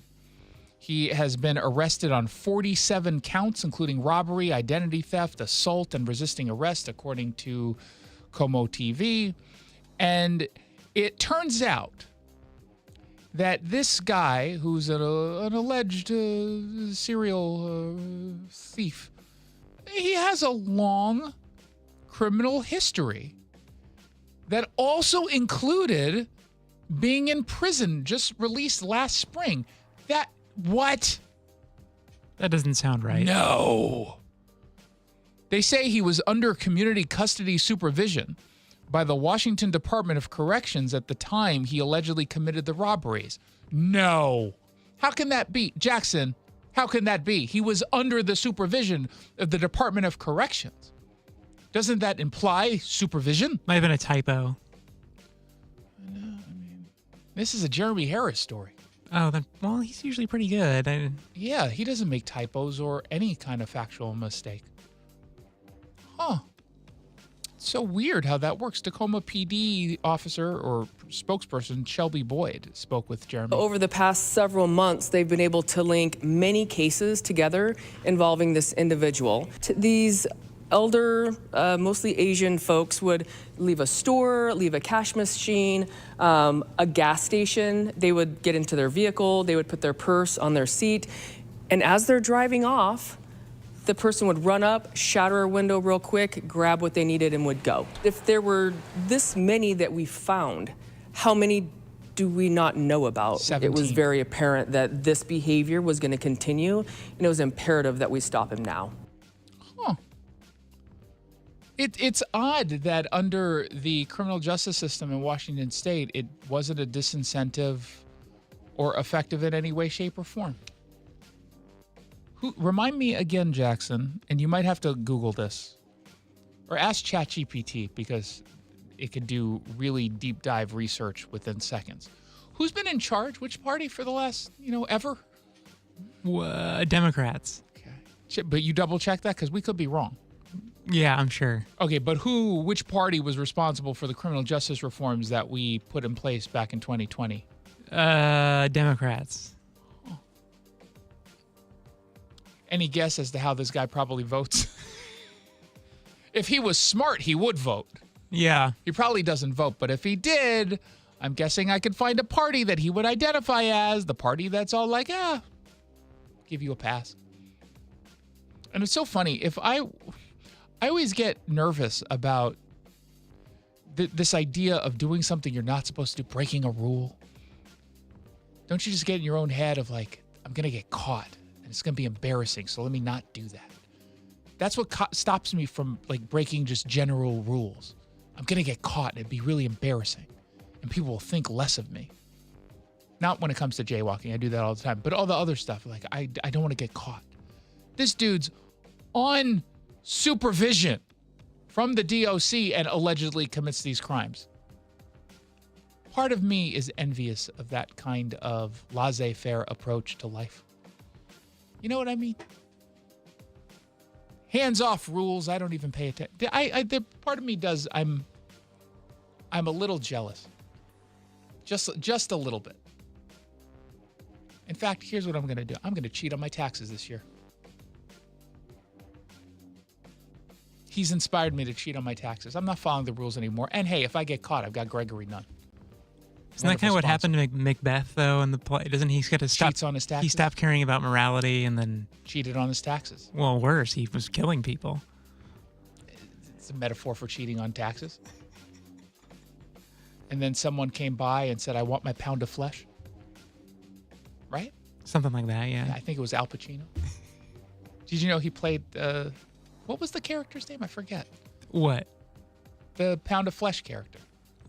It's a different play. Merchant of Venice. What was the... Oh, was it Shylock? What was it? Shylock? There you go, Shylock. Yeah, I've seen a clip of that. Yeah, he was good. Yeah, he's an overactor. I don't like him. He's like, again, scent of a... Like, okay, we got it, Al. Meanwhile, we should stay in Pierce County because there's a bill that impacts a facility in Pierce County, in Tacoma. News Tribune has some analysis on this bill.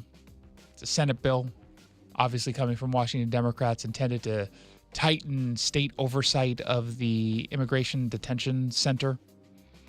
It would impose steep fines on any detention facility that blocks inspections. It would increase protections for immigrant detainees. It would expand state power in how local authorities are able to interact with ICE. And as part of this broader Democratic push to what they see as strengthen immigrant protections and limit cooperation with ICE and federal authorities to the extent that, I don't even know how much more you could limit cooperation in the state of Washington. It is already extremely limited. But it's intended not at strengthening immigrant rights. It's intended to harm ICE, make their jobs harder, ICE agents, and the federal government, while protecting criminal illegal immigrants. Do you know who is staying at an ICE facility, whether it's in Tacoma or elsewhere? Do you know which category of illegal immigrants are there? Criminals. Yeah. How did you... I didn't even cheat on that one. How'd you get that? Lucky guess. That was good on you, dude. You are learning. Duncan cheated, didn't he? He helped you. Because it wasn't me. He was whispering in my ear. Okay, that's what I thought I heard. Criminal illegal immigrants. All this does is make it easier for criminal illegal immigrants to get special treatment, despite the fact that they're already not just in this country illegally, but committing crimes and taking advantage, frankly, of how welcoming we are in this country. I have no doubt it's going to pass, and again, it will be challenged in court and then ultimately rejected, which makes it all just a complete waste of time. Finally, we're getting closer. We're not that close, but Como decided to jump on the story. What's today's date? The 28th of January. Okay, no, never mind. It is close. I thought it was in 2 weeks. It's actually the start of February. February 1st is when, if you don't have the real ID compliant driver's license or a passport and you go to the airport, on February 1st is when you will be charged a $45 fee every single time you travel with the wrong identification. If you don't have a compliant ID, first you'll have to fill out an online form that has your name, your travel date, and give your credit card so you can pay the fee. Once you pay the fee, you print out or take a screenshot of the receipt to show the TSA agents once you get to the airport that you actually did it, and that's when they will allow you to go to alternative screening and identity verification, which will take somewhere between 15 and 30 minutes. There is no way that this is going to happen. This makes no sense to me. I think it's, yet again, one of the, I'm going to call it a scare tactic, even though I'm 100% in line with what the federal government is doing here. You've had a decade plus to get a real ID or a compliant ID or a passport. A decade. And in fairness, and this was Republicans and Democrats did this, they kept pushing the deadline to get the real ID. They kept pushing it and pushing it and pushing it. And so no one actually thought this day would come. Then they did another big push saying this day was going to come, and you guys still, some of you, still ignored it. And now this is happening. It didn't work, or it did work, I guess, on someone like Daniel, who spoke with Como TV, says the only reason he got his real ID was for travel. Yeah, I got it for flying. That was mainly it. I had to fly out on a flight on the deadline, the May deadline of 2025, and I had to get it expedited when I got mine. But yeah, I got it for flying. Well, supposedly you can still fly without it, so I was kind of mad that I had to pay extra to get it expedited. But yeah, I'm glad I have it now. Yeah, it's a smart move to get it now. What's the chance? Now, I don't know what number of Americans, or Washingtonians in particular, didn't get their real ID. But let's just assume it's relatively substantial. Let's even if it's not substantial, 5%. Let's just say it's 5% of the population that flies. You mean to tell me that, number one, they're going to know to go online and pay the fee, and you're going to spend an extra 15 to 30 minutes, 15 to 30 per person, to get them through the alternative screening? So you mean to tell me that if you're in the line and there's 10 people ahead of you, you're waiting potentially 5 hours before you get through? Do you believe that at all? There's no way that that's true.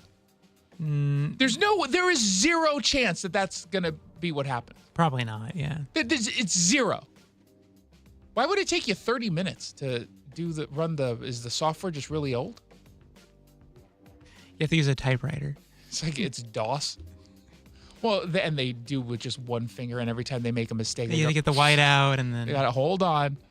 Here's TSA Federal Security Director for Arizona saying you're going to need more time to fill out this form. We'll go through a process where they'll have to answer knowledge-based questions that are specific to them. It's about a 10 to 15-minute process if you do it before you get to the airport. If not, if you have to do it here, it can take up to 30 minutes. There's no way. There's no way that I will say those questions sometimes are difficult. They'll ask you 4 questions, and one will be like, name the street of your 3rd apartment growing up, or name the zip code of the city you lived in when you were 27 years old. Like they all seem like they're all real. It's like when you get those specific questions for like your password on websites. Yeah. You're like, this is way more difficult.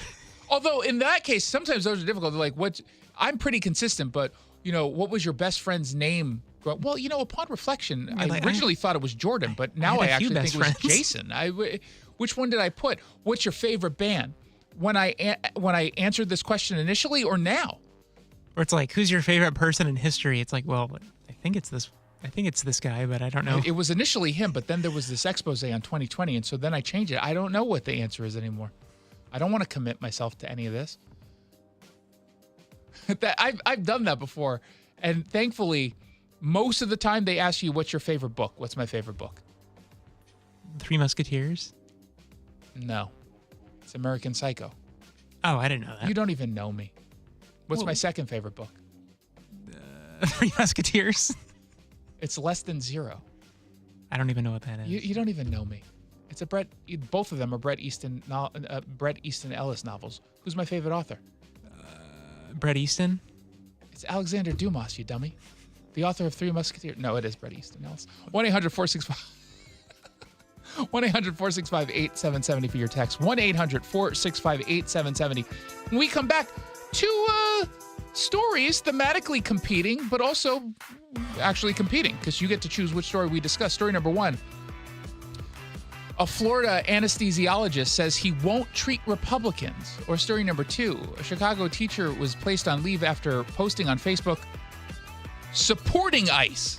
Which one should we discuss? 1-800-465-8770 for your texts. Is it time to get your home sold? Nick Southard with Upgrade Realty here. Selling hundreds of homes for over 25 years has taught me presentation is everything. Picture amazing photography, designer staging, and maximum exposure. With my luxurious marketing, you'll sell fast at top dollar and save thousands in fees for just 1% listing commission. To learn more, visit upgraderealty.com. Upgrade your listing for 1%. Upgraderealty.com. Belize it or not, there's sunshine waiting for you in Belize. Win a free 7-day stay, including round-trip airfare from Seattle to Belize, and stay at the Flower World-owned Belizean Resort. Check out MayaHeights.com for rules and to enter for a chance to win.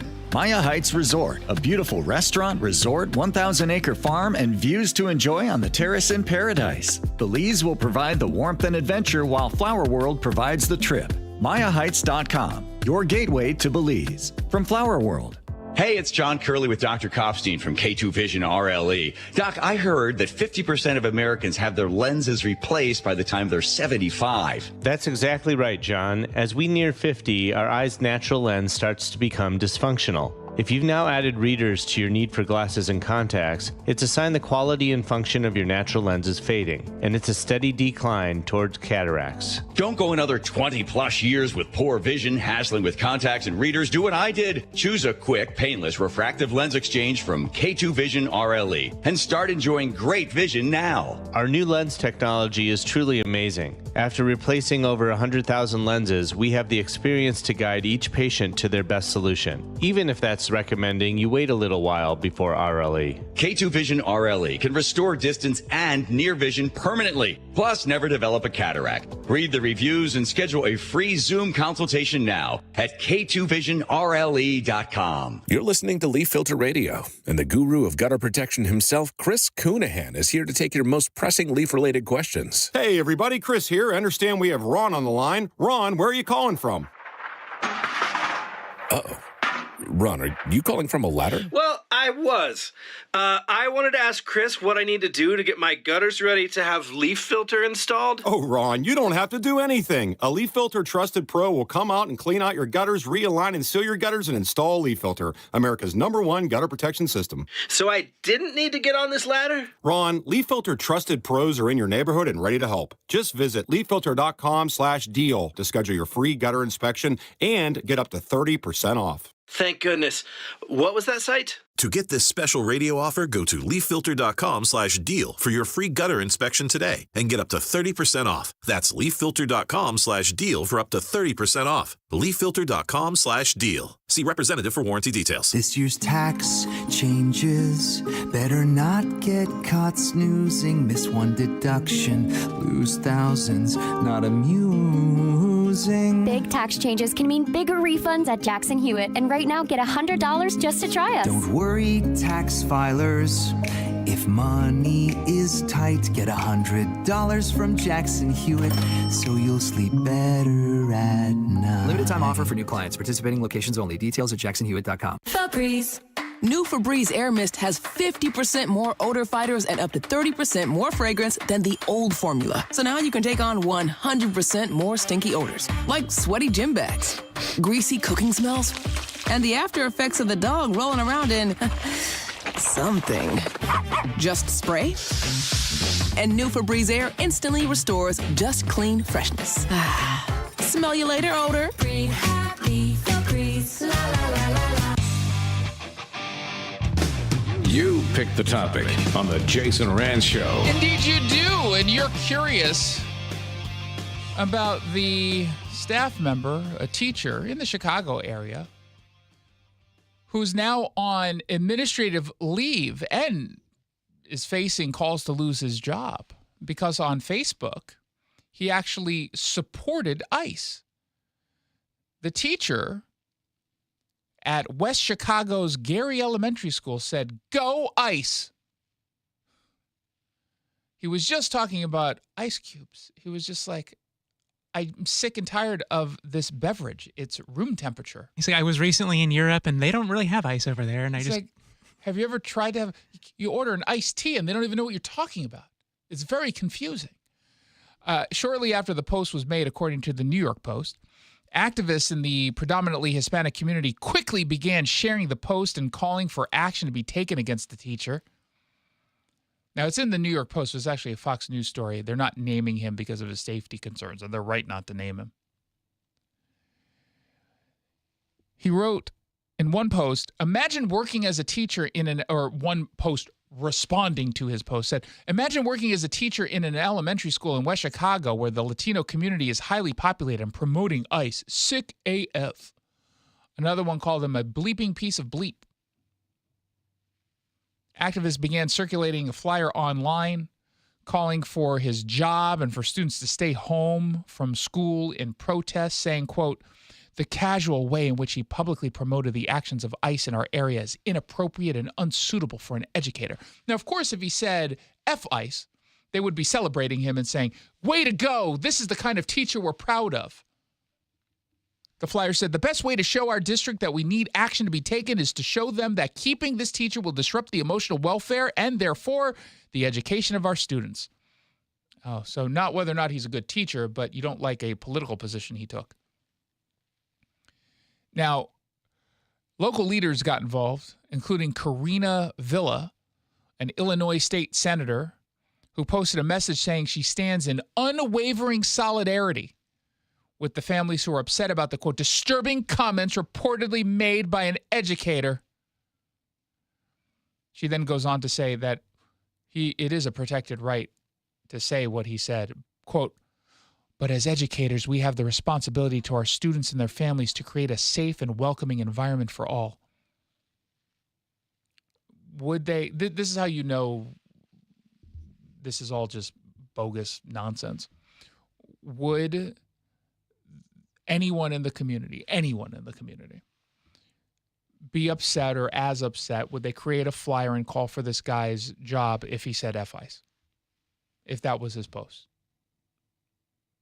The answer is no. They wouldn't be upset. They wouldn't call for his job. They probably wouldn't even have celebrated the statement because to them, it's just like, well, yeah, of course. You breathe air, you say F ICE. That's normal. So that tells you everything you need to know about these people. That's all you need to know.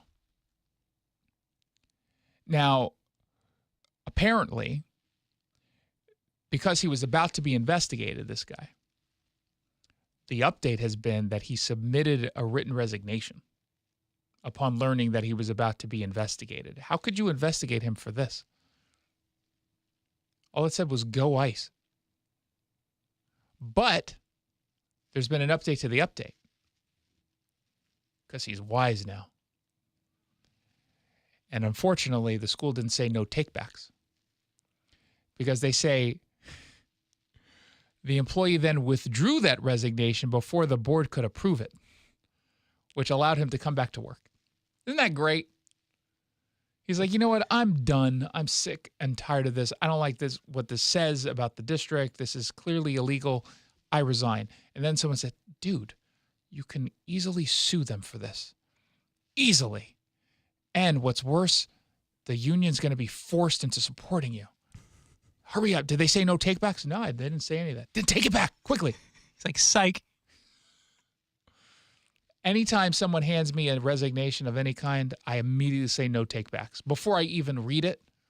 Like Jackson will walk into my office one day eventually and say, well, time is coming. He'll hand me an envelope. And before he even finishes, I'll say, no takebacks. And then I'll read it. And that's a good way to trick me into something too. Because you can give me something that says, like a bill that I owe. And I said, no takebacks. I was like, no, wait, no. Take this back. No, you said no takebacks. This was on you. You're the one who said it. Oh, the superintendent said, the district has obtained legal counsel to conduct an investigation beginning on Monday. The district will share additional information as appropriate. We remain committed to providing safe, caring, and inclusive learning environments for all students. I love this. Again, it is clearly protected speech. It wasn't even controversial speech. It was taking a position that is shared by the majority of this country. I know Democrats want to pretend that that's not the reality. What was the singular issue that Donald Trump ran on, or the biggest issue? Mass deportations. Yeah. Did he hide that at any point? Not at all. No. So he's just following through with one of his promises, which, by the way, he should be getting credit for because politicians almost never follow through with their biggest promises. He actually is. So this is just so unbelievably silly that they're putting this guy through this. And you know what? Just going through this now, he can sue just for an investigation. And I hope he does. I hope he does. And I hope he bleeds the taxpayers dry to the point where students are forced into having to use textbooks from a decade ago because of how much money they gave him. Yeah, I'm all in. They'd probably be less woke. Yeah, exactly. You'll actually maybe get some facts in that. 1-800-465-8770 for your text messages. 1-800-465-8770. Don't forget, we've got a website. It's called SeattleRed.com. News and opinion without any of the left-wing spin. SeattleRed.com. General Transmission Repair has you and your car's best interest in mind. They're experts at repairing transmissions and can save you money. If you need a second opinion on your car's failing transmission, GeneralTransmission.com or 206-878-5759. I'm Ed Evans, CEO of Consumer Cellular. You know, the big wireless companies say they have discounts for people over 55. But unless you're willing to sit on hold and ask, you're probably paying more than you should.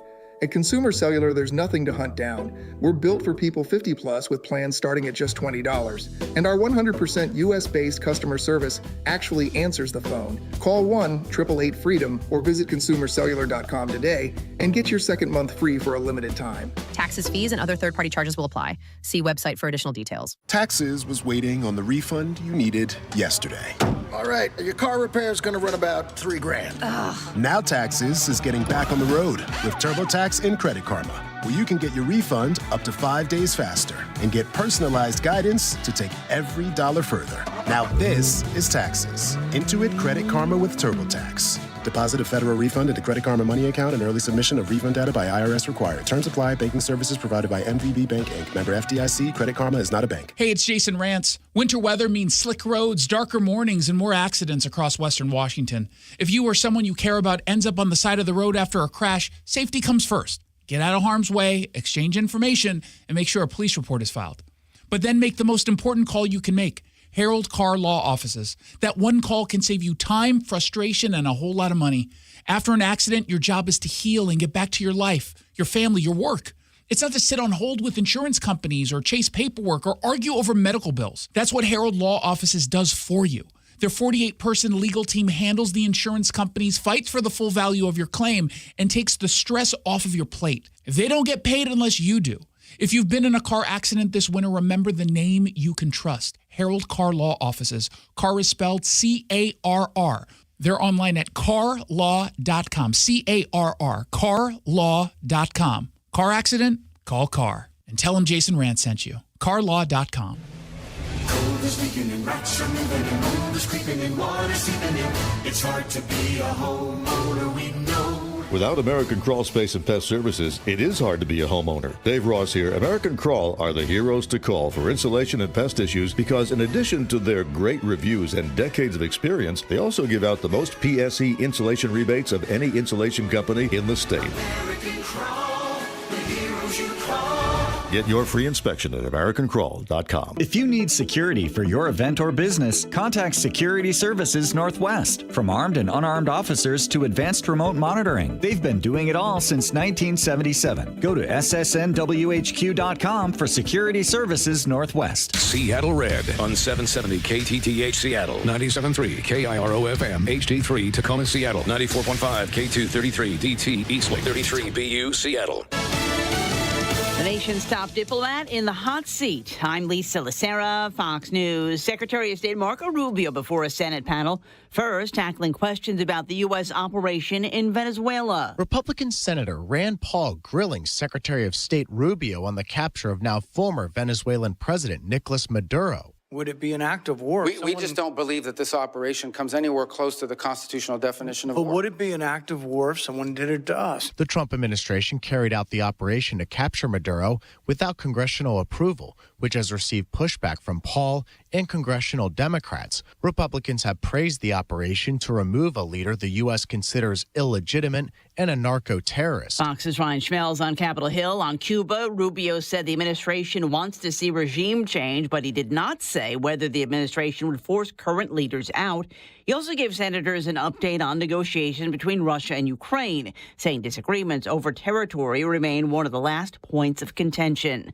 The Senate has until Friday to pass a series of spending bills, but there's partisan pushback over funding for the Department of Homeland Security. Democrats appear close to forcing at least a partial government shutdown over efforts to rein in ICE. Their demands: ending roving ICE patrols, establish a uniform code of conduct consistent with state and local law, including independent investigations into violations, and prohibit federal agents from wearing masks and require them to use body cameras. Schumer already trying to blame Republicans if agencies like TSA go unfunded once again. Fox's Jackie Heinrich at the White House. Majority Leader John Thune is calling for senators to pass the series of bills as is. 15 years in prison for the man who plotted to assassinate Iranian journalist Mashi Alinejad at her home in Brooklyn in 2024. Carlisle Rivera got the maximum. America's listening to Fox News.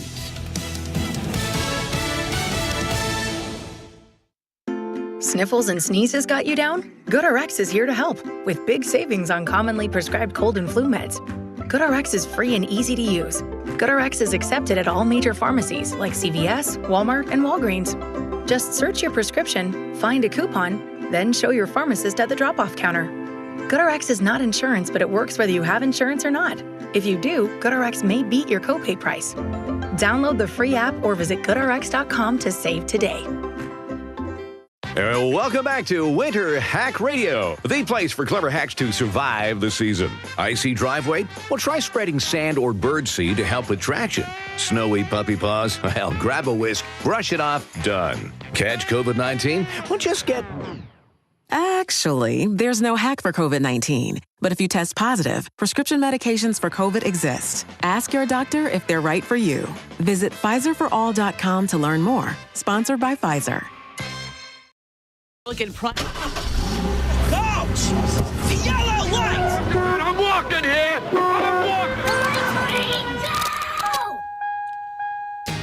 Good afternoon and welcome to the Jason Rantz Show. We are here live on Seattle Red 770 AM. We are streaming live on the Seattle Red app. Jay Inslee accidentally admitted that he thinks and Democrats believe that illegal immigrants are voting.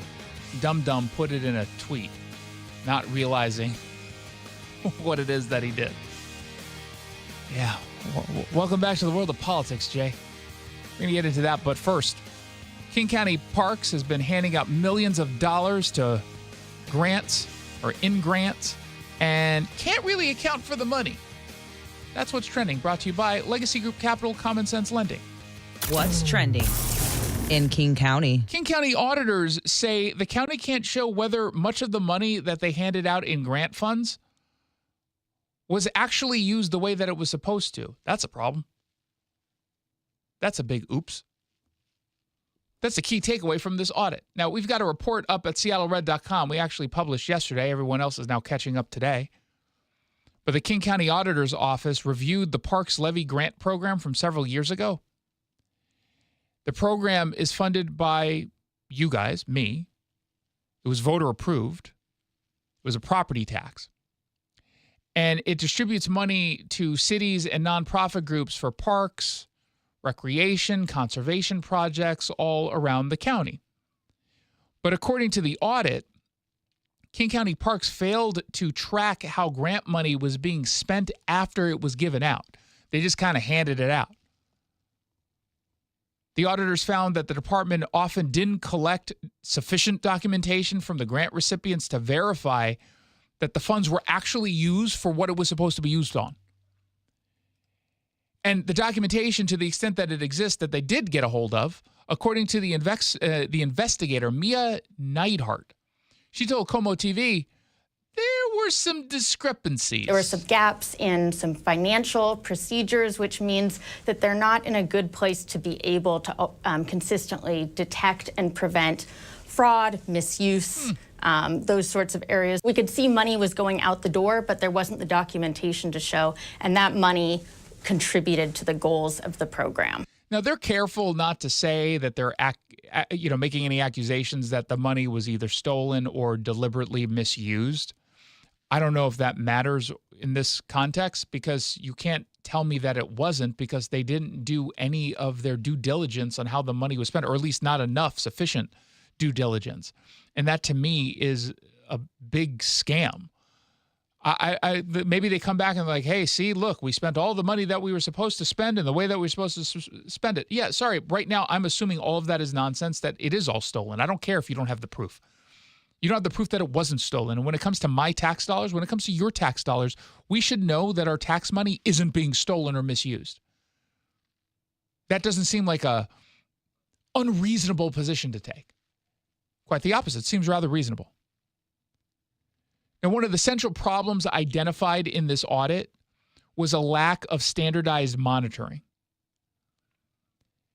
A lot of the grant recipients were supposedly, according to this audit, allowed to self-report spending with almost no follow-up.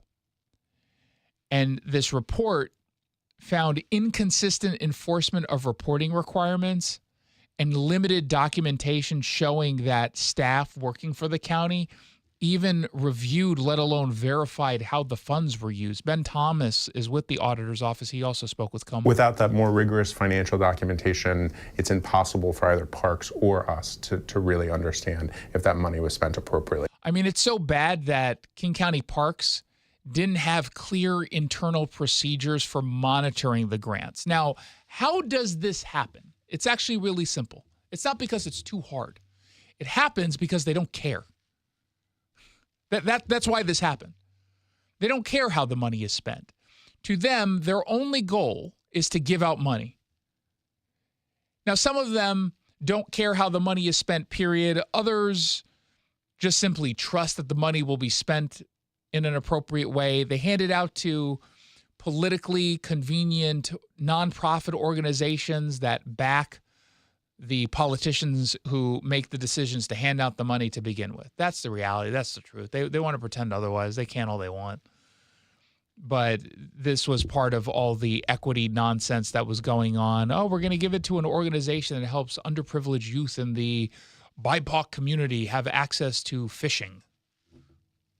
Okay, how's the money spent? Fine. Where was it spent? Oh, I'm fishing. Was it even spent in the county? A county. They just don't care. They just hand it out. This is pathetic, and it should be a huge scandal, and everyone should be talking about this. And yet, instead, you'll get some news coverage, and kudos to the news outlets that covered this, but the politicians aren't doing anything in response. The only ones who ever talk seriously about this are the Republicans, or if a Democrat is trying to get some good press because they're running for something. And so Reagan Dunn, a Republican council member who screams about this all the time, He's been consistent, and he shows this is yet another audit showing a disturbing trend in the county. We have got to do a far better job in terms of demanding accountability, measuring the outcomes for those programs. I continue to see a pattern within King County where the people's tax dollars aren't being appropriately granted out into the community in ways that the public can trust they're being used for good. Now, he says it's a pattern, but yes, that's correct. It is a pattern. But it's a design feature, I would argue. It's more than a pattern. A pattern indicates that things are kind of just happening and now you're sensing things. No, this is by design. It's supposed to be seen as a pattern. It's by design. We've got the full report over at seattlered.com. I hope you'll check it out. Let's find out what else is trending. What's trending? What a dumb tweet. Former Washington governor turned Idaho frequent visitor, Jay Inslee, he is jumping back into the spotlight. He got a little lonely. And so he decided to jump into the mix with some fear-mongering about ICE. But he made a mistake. He stumbled into saying the quiet part out loud. And I am near certain he did not intend to reveal what he revealed. It's now viral, the post. It got a lot of attention nationwide, which delivers Jay Inslee something he's been craving, which is just some attention. And by the way, I don't even say that mocking him. I get that. If you were in the limelight, if you're important, then all of a sudden completely forgotten. When was the last time anyone said the name Jay Inslee? The only time it comes up is when we talk about the Climate Commitment Act's failure. And then in passing, we say his name, and then we immediately just go back to Democrats who are currently in charge. I mean, when was the last time you thought of Jay Inslee? I had that nightmare the other day, but that was... I mean, the only time is when I'm at the gas pump. But yeah, that's it. And so he's all like, no, that's not fair. And so he demanded that Congress take emergency action to keep ICE away from one particular spot. I'm going to read to you the tweet. And again, this is at seattlered.com. In the midst of ICE horror, the Senate needs to prohibit Trump from using ICE as a voter suppression tool. Senate Dems need to put into the appropriations bill a prohibition on ICE agents being near polling places. This is a must-have. Last chance to do this. So, let's think about this for a moment. That is not a warning about optics as much as it is an accusation. Jay Inslee is claiming that federal immigration enforcement somehow might suppress votes because ICE could exist near a polling location. Now, last time I checked, only U.S. citizens can legally vote. So who exactly does Inslee think would be intimidated by ICE near a polling station? Can someone explain this to me? I read it a couple times wondering if I was missing something. And then I said to myself, well, it is Jay Inslee. There's no way I'm missing anything. Certainly nothing thoughtful or deep in this tweet. He's an enigma wrapped in a mystery, wrapped in a riddle. Yeah, it's like, no, not this guy. Although I suppose you can use that explanation or you can use that saying to explain how people fell for this so long by reelecting him so many times. But no, if ICE near polling places is a problem, isn't he implicitly arguing that the people vulnerable to immigration enforcement are showing up to vote, and the people who are vulnerable to immigration enforcement are illegal immigrants? That's not a conservative talking point that I'm using here. That is an unavoidable conclusion to his own logic. You said it. He's the one who said it. I didn't say this. If I said this alone, I'd be accused of lying about voter integrity issues. In fact, I would be scolded. Illegal immigrants don't vote. They don't vote. They don't get Medicare. They don't get school services. They don't even get IDs. Wait, they get all those things. Apparently, they also vote. Because for years, we've been told there's zero chance that illegal immigrants are voting anywhere. And he's, by the way, not even talking about Washington. He's talking nationwide. We don't have voter polls. We're a mail-in voter state. So he's talking about polling locations around the country. So it's not even just in Washington where he thinks this is happening. He just blew a hole straight through his own party's argument about election integrity concerns are all paranoid and based in conspiracies. He frames this as an emergency action without offering any evidence or any cases or any pattern of ICE targeting any voters. So I can't even look at any of these cases and say, oh, he's talking about this. What is he talking about? What is he talking about? If not illegal immigrants voting. Well, sometimes I have my illegal immigrant housekeeper driving me to the polls to vote. And now she won't go within a mile and a half of a polling location. I'm not driving myself. Ugh. I don't even have a driver's license anymore. I haven't driven myself since 1996. What seriously? Could you? I hope they do. I hope they try to put that into the appropriations bill. I pray that they do, because they're just telling on themselves. That's it. They're going to tell on themselves. I am all for it. You think there's someone in the Senate who's dumb enough to put that into the appropriations bill or try to put it in there? Mazie Hirono? Yeah, Ruben Gallego? Yeah. Chris Murphy? Yeah, they got a lot of dum-dums over there. They have an unusual number. We have some of our own. We do. It's okay. We can acknowledge that, but we don't have nearly as many as they do. And if you include folks on the House side of things, they win that 10 times out of 10. Dear God. Does Hank Johnson still think that Guam is going to tip over? Didn't it tip over the other day? Too many people got to one side. He's going to do a song about it. He stopped doing those videos. When was the last time we got a... I know, I missed those. They were so bad. Yeah, they were so bad, they were good. Oh, my God. So this I just thought was funny. If you want to help me shine a spotlight on this, head on over to seattlered.com. If you miss the good old days of bagging on Jay Inslee, this is a great opportunity to do it. seattlered.com. Click on the story. Dear God, he's a dum-dum. But he's our dum-dum. Or Idaho's. Unfortunately. Well, he could be Idaho's dum-dum, too. Yeah. Oof. Let's find out what else is trending. What's trending? The economy. Boeing had a pretty strong quarter, but it's not as strong as people need it to be.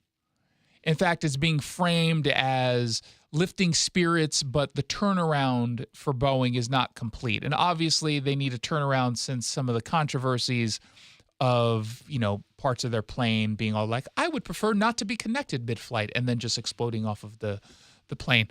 Boeing reported a great fourth quarter, no doubt, and it surpassed expectations coming from Wall Street. But they're still in their recovery mode. Como says this marks the strongest quarter of airplane delivery since 2018, providing a positive outlook for the aerospace giant and those who depend on it, from employees in cities like Everett to suppliers and small businesses. Kara Yam says her Mukilteo business, Poke Pico or something, it's a poke place, relies heavily on Boeing, telling Como they need to do well so I can serve them some of my raw fish. This is the good news for us. Excited because we want everyone to have a job, that the business much more better for us, because this is just a family business. Now, this is what we talk about, like the downstream effects. We talked in the first hour, and we'll talk in the next hour about Amazon laying off some 16,000 additional employees. And it's not so much that it's just about the taxes that are not going to be paid if they were to move, and the payroll taxes that don't get paid because there's no more payroll for them. It's that they're not going to that poke place. They're not going to the dry cleaners. They're not going to the coffee shop or the florist. They're not going to the hotel to have an affair with their assistant anymore. They're not spending that money at these local businesses. And in this case, Poke, whatever, they have zero control over Boeing. But Boeing has a ton of control over them. Because if, God forbid, Boeing were to go through significant layoffs, or just pretend Boeing left, they're just done. All their warehouses or manufacturing locations in Everett, Renton, wherever, just gone. Well, Poke, Pocoe, or whatever, they don't exist anymore. They don't survive that. they survive like so many of these other businesses, and sometimes they're still barely surviving, but they only survive because of the big employers. And when the employees are no longer there, when they're no longer spending money, it has some real impact. So it's good to see that they had such good numbers. But as an aviation expert named Scott Hamilton pointed out, Boeing's definitely not out of the woods yet. Boeing has a long ways to go. They are reducing the losses, but they are still losses over at the Boeing Commercial Airplanes and at the defense. So we need to see how long it's going to take for that North Line to ramp up to at least another 5 airplanes. For Yem and her husband, who are also aviation buffs, Boeing is I'm guessing you didn't mean to keep that part in. I just love Michelle Esteban. more than about their bottom line. Okay, because you love her so much, and that was definitely not an editing error that I called it. Not out. at all, no. Even though I could have just stopped and hit the dump button and no one would have heard your sloppiness. But I feel I run a tight ship, apparently not tight enough. And so you know what's going to happen after the show today, right? Get the ruler. Have Duncan get the paddle. By the way, when we talk about how good they did fourth quarter, I mean, it's really good. Their year-over-year sales surged 60%. Revenue rose to over $23 billion, and before that it was almost $15.5 billion. They added 160 commercial deliveries in the fourth quarter compared to 57 in the same period the year before. They say on top of that, we brought you the story. He just kind of mentioned the North Line. You know, they're adding the new 737 assembly line in Everett, and that's just really good news. So we want them to succeed. Also because, you know, I'm usually in, although I think the last few planes I've been on from Delta were Airbuses. So, you know, I'm maybe a little bit less nervous. But when I'm getting into a plane and it's a Boeing, I like it to stay in the air. I'd like things not to fall off. Yeah, I was going to say, you want the emergency door to fly right? off. I've already got to worry about the pilot, who accidentally took some shrooms the night before, tripping in the cockpit. I already got to worry about that. I don't need to worry about the wings falling off or engines not being connected. And so I will say, there was a time last year, or whenever this happened, 2 years ago, it's been a while now. Whenever that happened, there was a time where I was like, I'm feeling a little nervous on this plane. Because they had a few, and in fairness to Boeing, some of the issues that they had nothing to do with Boeing. It wasn't a Boeing issue. But there were some issues in Portland that happened right afterward. I think there was one in Chicago or something. I can't remember. I was like, oh my God, this is not good branding for Boeing right now. And I can imagine someone saying, I don't want to fly in a Boeing plane, but obviously we can imagine someone saying, we're not going to buy a Boeing plane. Mm-hmm. And they did course correct. I don't know to the extent that the cultural shifts fully happened. Yeah, I don't know. This whole, we got to get stuff out first, even if it's not perfect. I hope they address that part immediately. It seems like a year, 2 years ago-ish, we had just a huge string of air disasters. It was crazy. Every single day almost, there was something. And in fairness, I think because of some of the things that happened, media was immediately covering it in a big way, whereas maybe these things happen all the time, like a plane bumping into one another on a tarmac at SeaTac. It happens once. It's like, oh, wow. And then it happens again somewhere else. You're like, oh, do you remember it? And then it happens a third time. I was like, no, this happens all the time. So I don't know if there's some of that going on, but I was definitely nervous until I realized I was getting on Airbuses. And then for whatever reason, I was thinking the French got me protected, but the French, I don't trust them. They know how to make a plane. Do they, though? I don't know. I feel like I trust Americans way more than I would ever trust the Europeans are lazy. Until, we need a siesta. Or whatever the version is in France. Oh, we go get a croissant. We're going to take a break and get another croissant.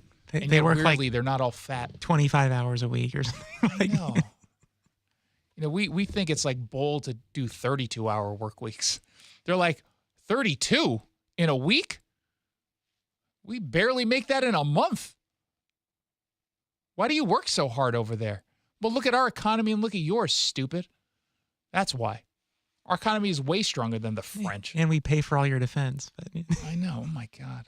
Yeah, but do you have croissants like we do? Probably. I don't know. I went to Paris, and number one, I was very underwhelmed because it felt like I was visiting a movie set. Because of all the cities European cities that are really well known because of pop culture, it's Paris. Well, it's the most visited city in the world, I think, right? Is it? I don't know.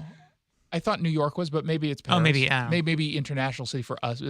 Fine. But everything looked like it looked in the movies, and it just felt weird. And I went and I got, what did I get? Falafel in the Jewish Quarter.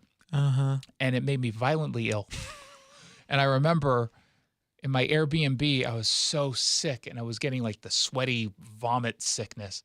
I was like, I got to go somewhere and get something. So I went wandering around looking for a pharmacy, and they have drugstores that are like ours here, except they don't actually sell drugs in them.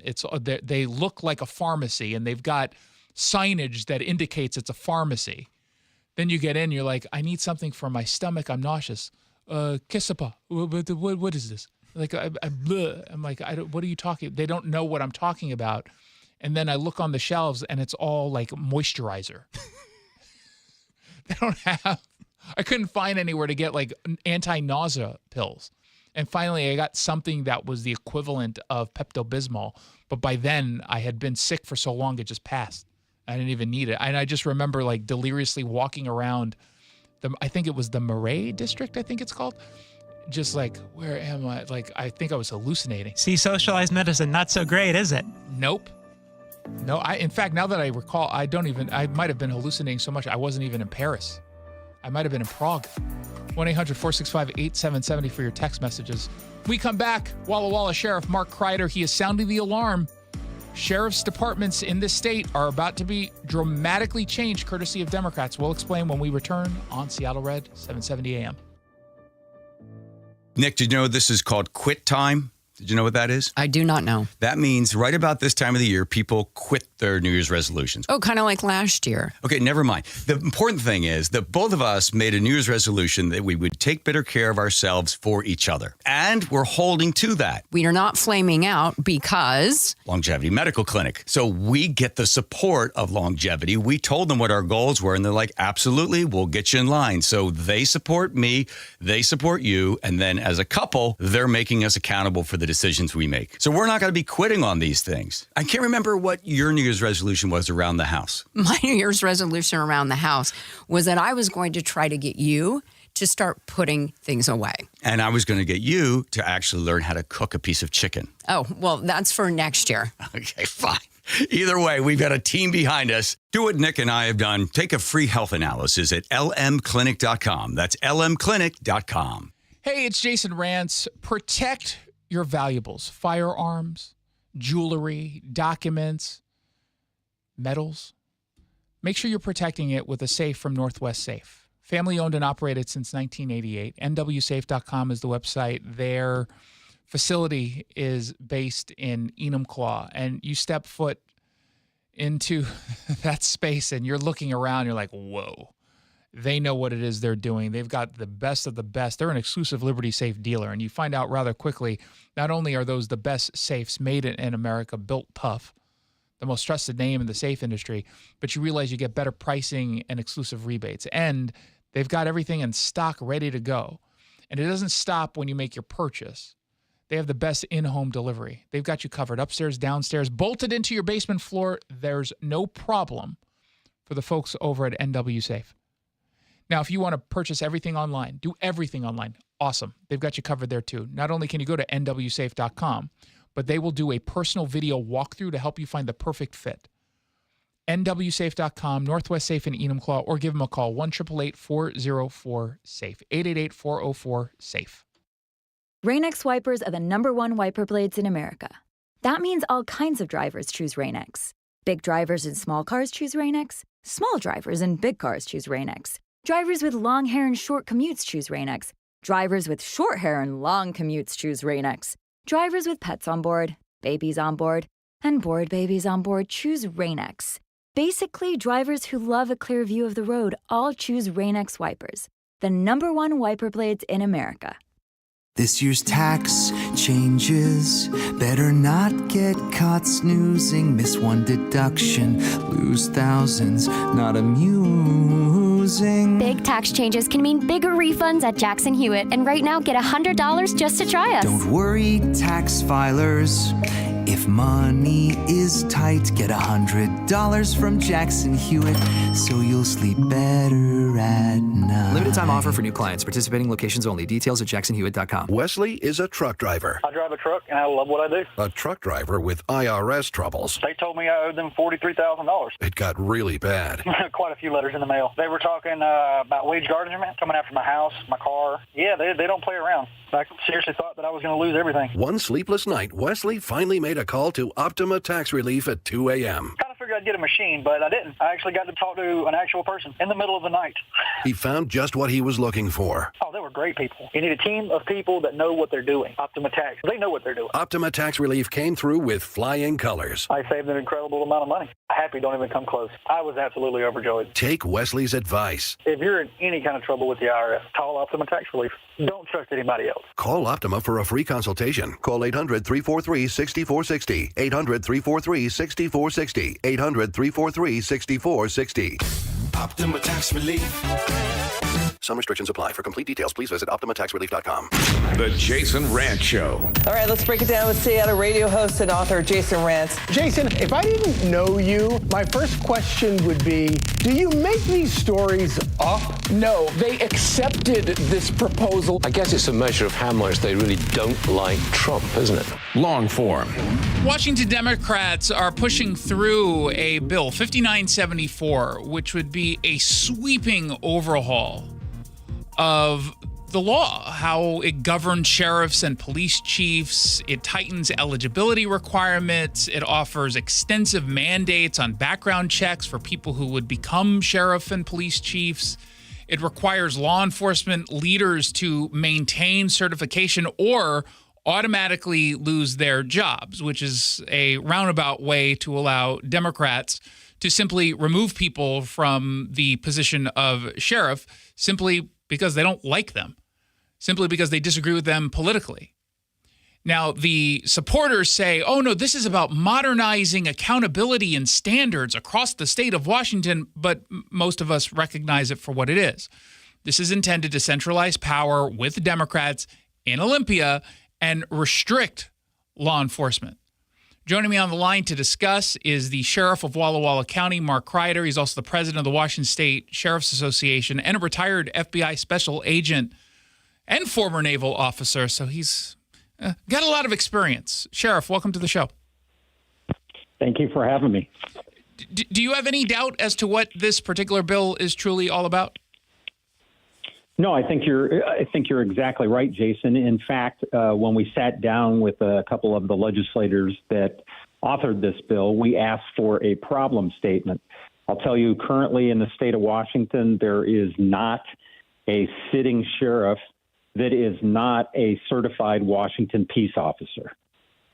So there is no current problem with what we're trying to do. We're trying to fix a problem that doesn't exist. Well, there's some irony, I think, in, and maybe you can speak to this, but Patty Cole-Tyndall, who's the current sheriff in King County, she's the only appointed sheriff in the state of Washington, had to go through certification after she was appointed. Or recertification. Yeah, Patty chose... Yes, there are actually two sheriffs, one elected, one appointed. Patty is the appointed sheriff. Sheriff Garcia in Pacific County, I believe it's Pacific. I always get them mixed up. But he also was not a certified Washington peace officer, and he chose to go through the academy and get certified as a peace officer. I can tell you when I got elected sheriff, there was a big argument between myself and CJTC as to whether or not I needed to go back through the Washington Academy in order to obtain my peace officer certification, because CJTC didn't recognize the FBI as a law enforcement entity.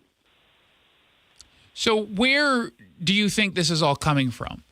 You point out that this is addressing a problem that doesn't actually exist, and yet there's all these other aspects to this particular bill that pose significant problems. Absolutely. I think there's some definite constitutional issues in this bill. For instance, Section 1 of the bill says that the legislature is authorized to prescribe eligibility requirements. There is nothing in the state constitution that says they can do that. They can prescribe duties and fix the term of office. That's exactly what it says in the Constitution. I believe it's, I think it's Chapter 11, Section 5 of the Washington State Constitution talks about that.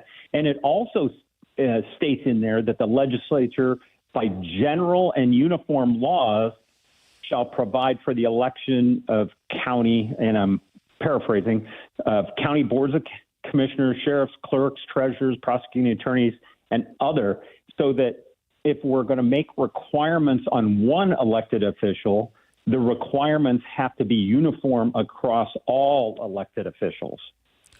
What they argue on the left is essentially there are times in which someone who, quote unquote, shouldn't be sheriff ends up in that position, and that could be dangerous. And as you pointed out when you testified to the Senate, there was a recent example out of Benton County in which a sheriff, Jerry Hatcher at the time, was recalled. And obviously you can point to a number of instances in which, the left generally was upset with a particular sheriff, and many times they just don't get reelected. And I would argue that it doesn't matter whether it's the left or right that is upset with how a sheriff is conducting himself.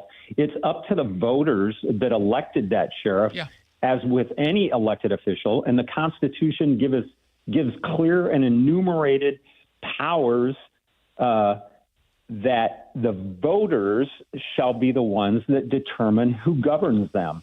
And so if the voters, when I ran for election, I put myself out there, I talked about my training, my experience, my education, and the voters chose to elect me as their sheriff.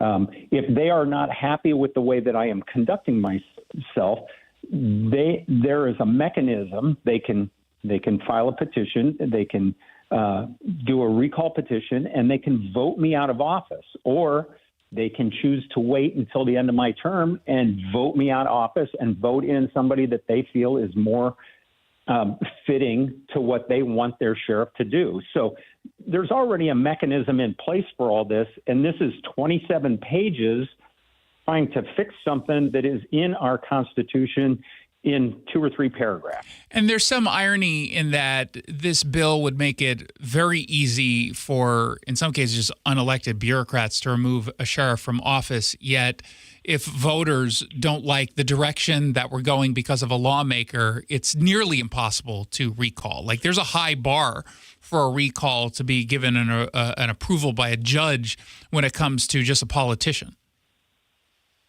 Yeah, and there's, our founding fathers, there was a reason for that. They wanted it to be a fairly arduous process to make sure that it was done correctly and done for the right reasons and not arbitrary, which is what this bill is fixing to do.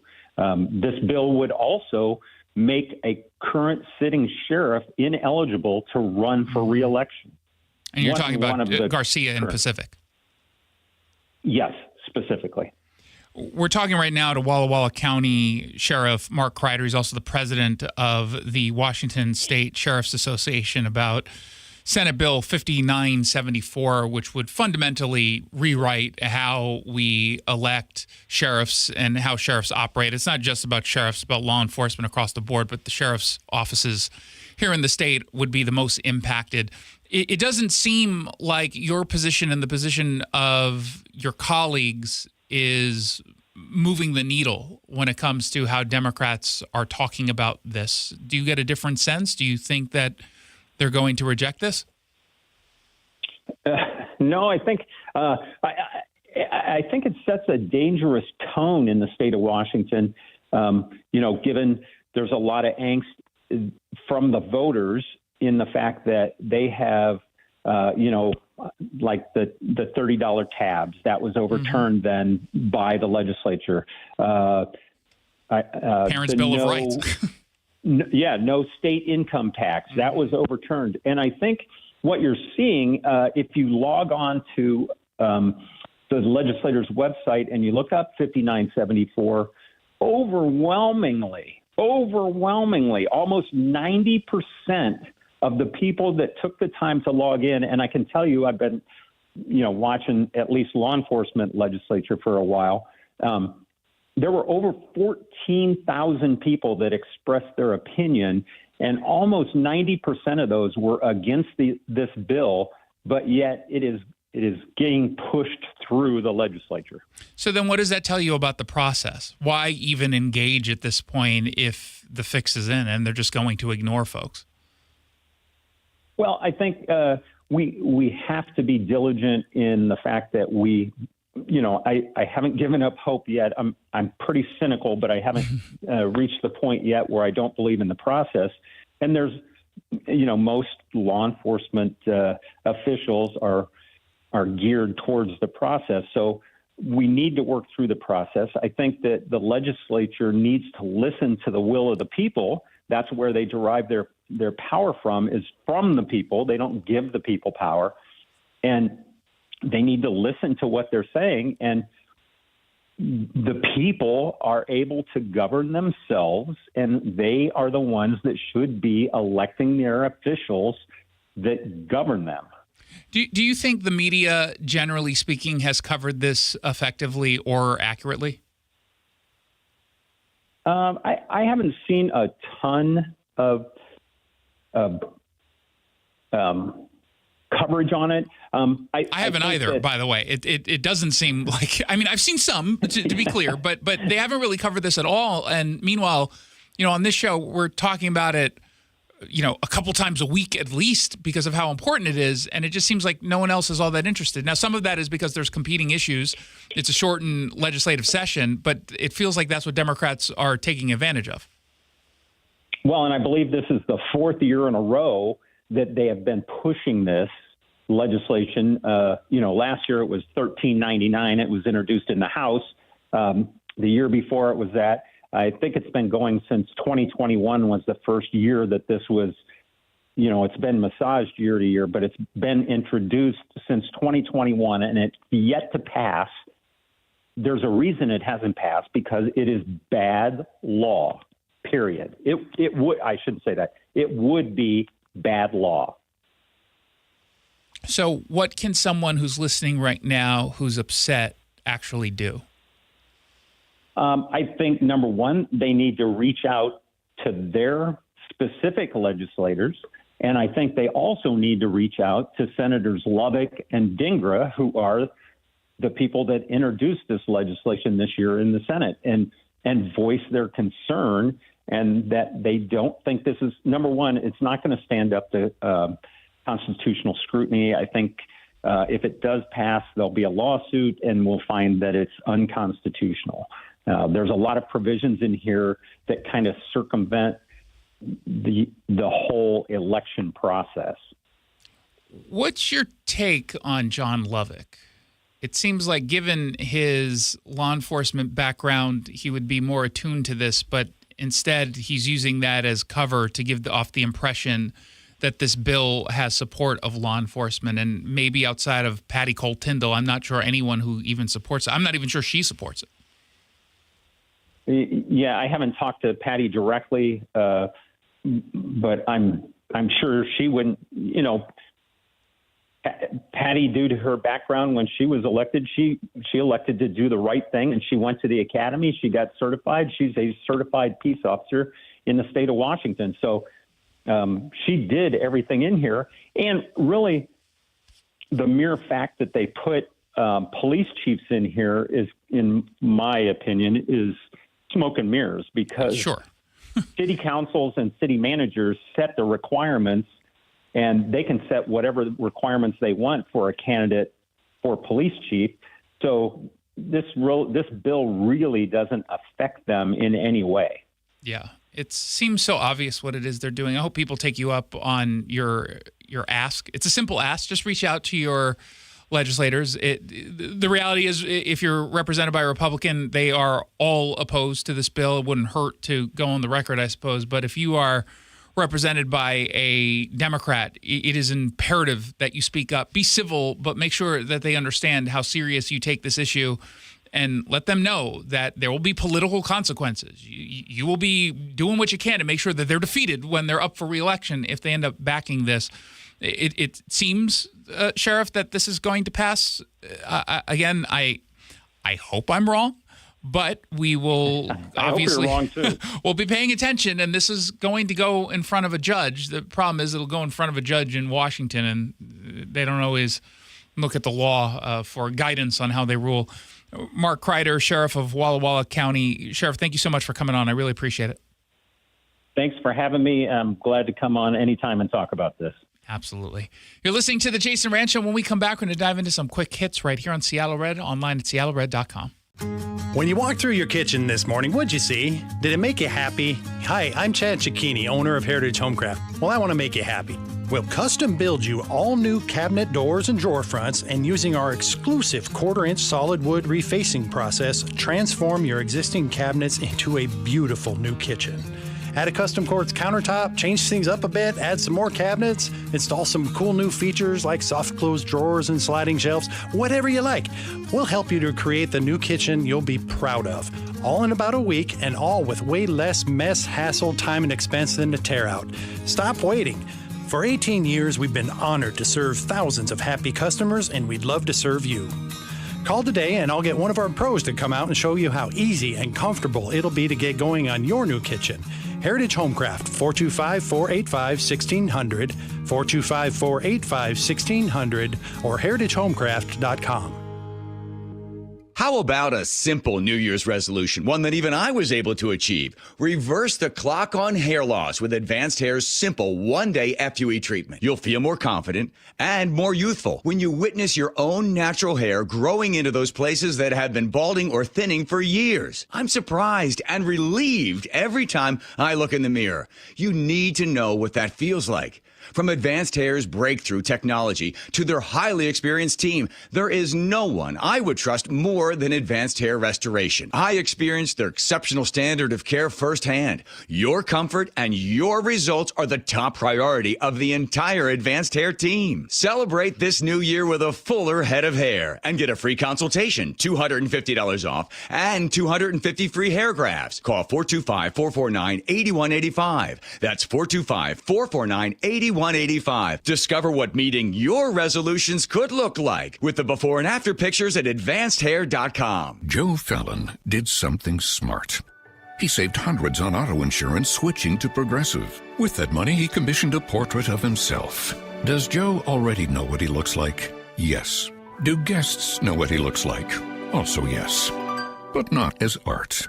It's Joe's savings, and if he wants to spend it on a velvet painting of himself with a white tiger at his feet, we say, roar, Joe, roar. Switch and see if you could save with Progressive and treat yourself. Progressive Casualty Insurance Company and Affiliates. I'm Ed Evans, CEO of Consumer Cellular. You know, the big wireless companies say they have discounts for people over 55. But unless you're willing to sit on hold and ask, you're probably paying more than you should. At Consumer Cellular, there's nothing to hunt down.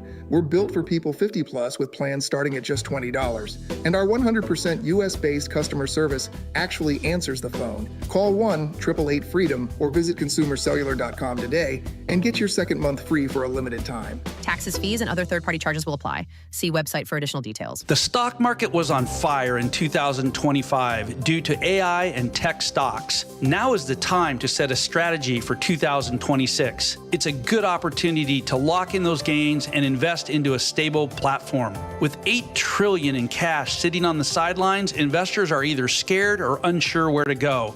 Hi, I'm Scott Rurecka, CEO of Legacy Group Capital in Bellevue. Legacy Group Capital develops local real estate, lends money, and shares the profits with our investors. Diversify with Legacy Group Capital. Invest into our Northwest Fund, which is currently delivering 9% on a fixed rate term. It's our flagship fund for 19 years with zero investor losses. And yes, we do accept IRAs. Find out why 1,300 local investors have invested over $350 million. Legacy Group Capital at legacyg.com. This is not investment advice. Investments available to accredited investors only. Details at legacyg.com.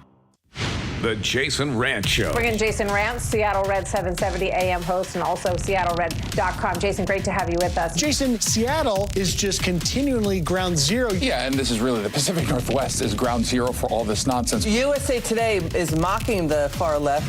The quick hit. Let's talk about a bill out of Colorado, because on its face, it's going to be presented as this bold and righteous and uber progressive piece of legislation aimed at stopping the abuses of ICE. And it's an idea, or at least it's based on an idea that I've heard be discussed in other blue states and even also on the local level in blue cities. But legally, it is a fever dream. The bill claims to let someone personally sue a federal officer under Colorado state law if that officer is to have violated the U.S. Constitution during some sort of civil immigration enforcement action. Not sue the agency, but to sue the officer specifically. And the intent is to try to create an environment in which a federal officer, an ICE agent, won't actually do their jobs, because they want to be terrified that they will be held personally responsible, could be sued in state court.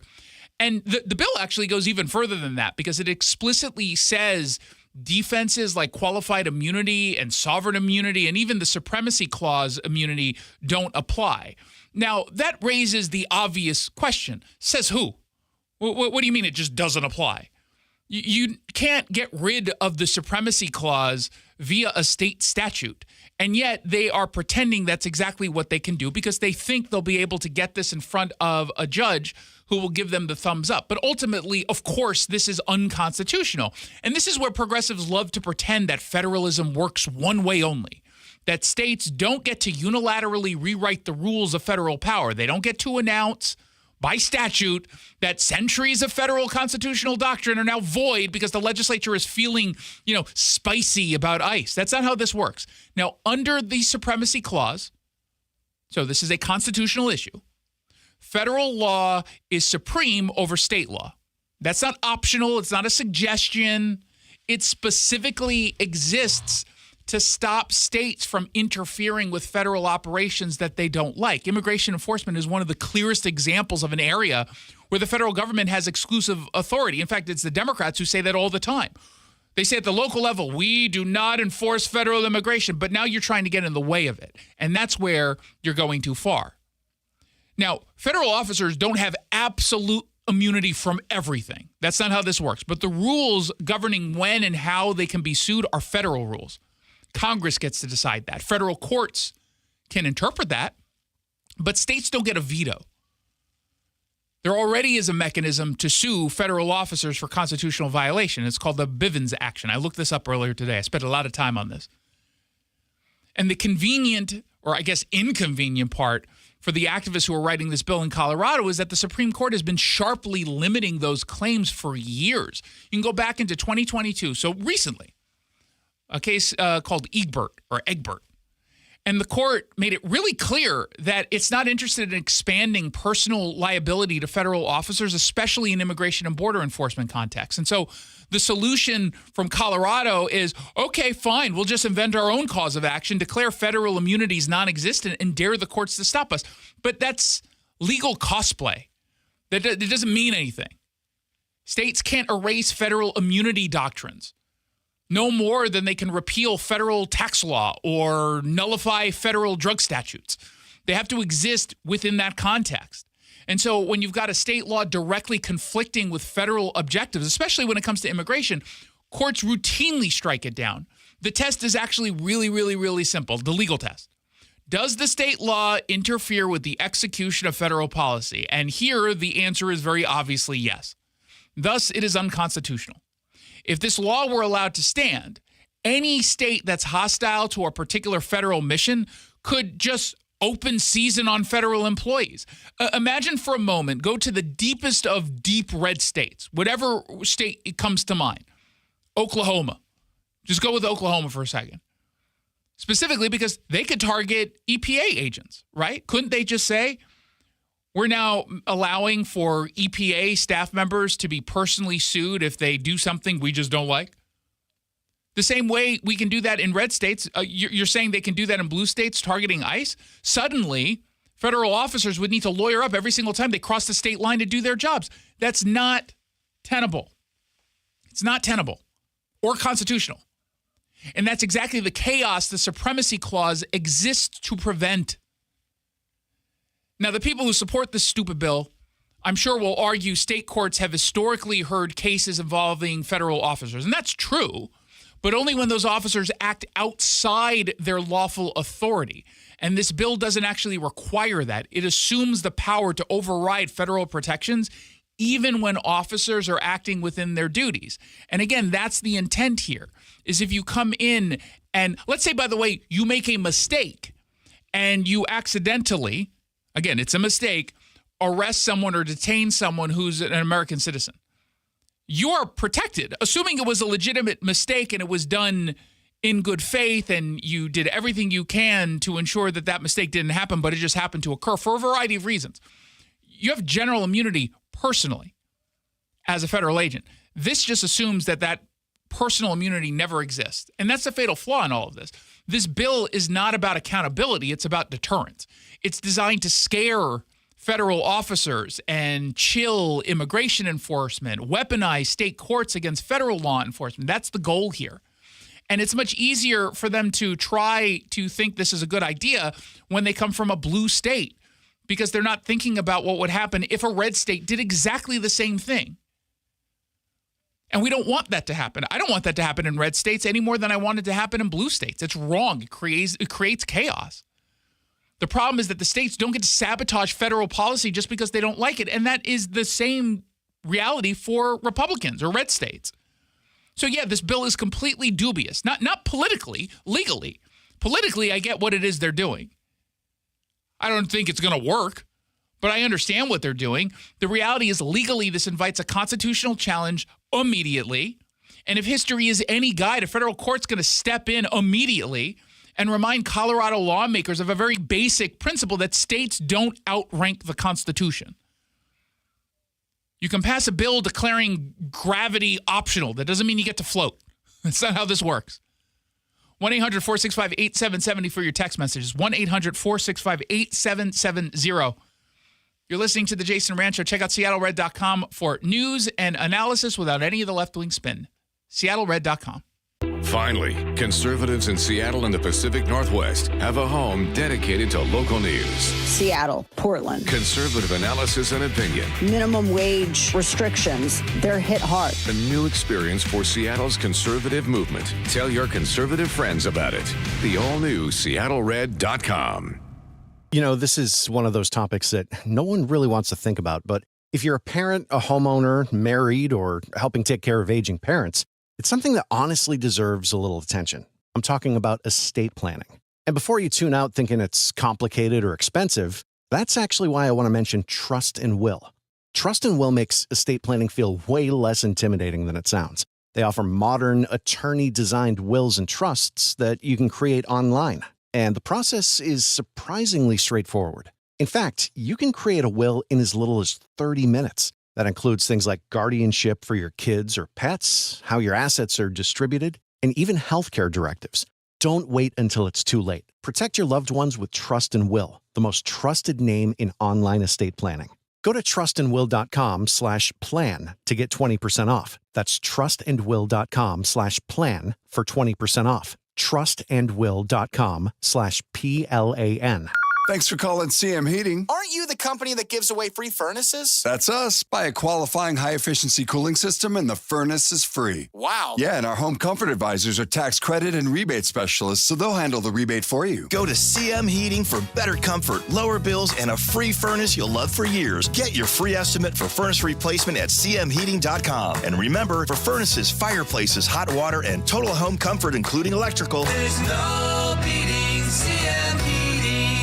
Believes it or not, Flower World is giving away sunshine. Win a 7-day Belizean getaway for two at Flower World's very own Maya Heights Resort. Visit MayaHeights.com to win. The trip includes round-trip airfare from Seattle to Belize, 10% off dining and tours, and views stretching from the rainforest to the sea. Leave the umbrella at home with the rain. They'll provide the warmth. Enter at MayaHeights.com, your gateway to Belize. From Flower World, a world of flowers, plants, and a whole lot more. Spring is right around the corner, but the perfect time to start your outdoor project is right now. Natural Design Landscaping has been serving Seattle and the East Side for nearly 30 years. They design, build, and maintain stunning outdoor spaces, from full makeovers to weekly maintenance. Beat the spring rush and get your yard project started today. Mention Seattle Red and get 10% off your first service. Visit naturaldesignlandscape.com to schedule your consultation. Natural Design Landscaping, let's build something wonderful together. Hey, this is Pete from Home Matters. Tune in this weekend when we'll talk with local business owners about everything in and around your home. Join us on Saturdays from 2 to 3 right here on Seattle Red, or listen to the podcast on mynorthwest.com.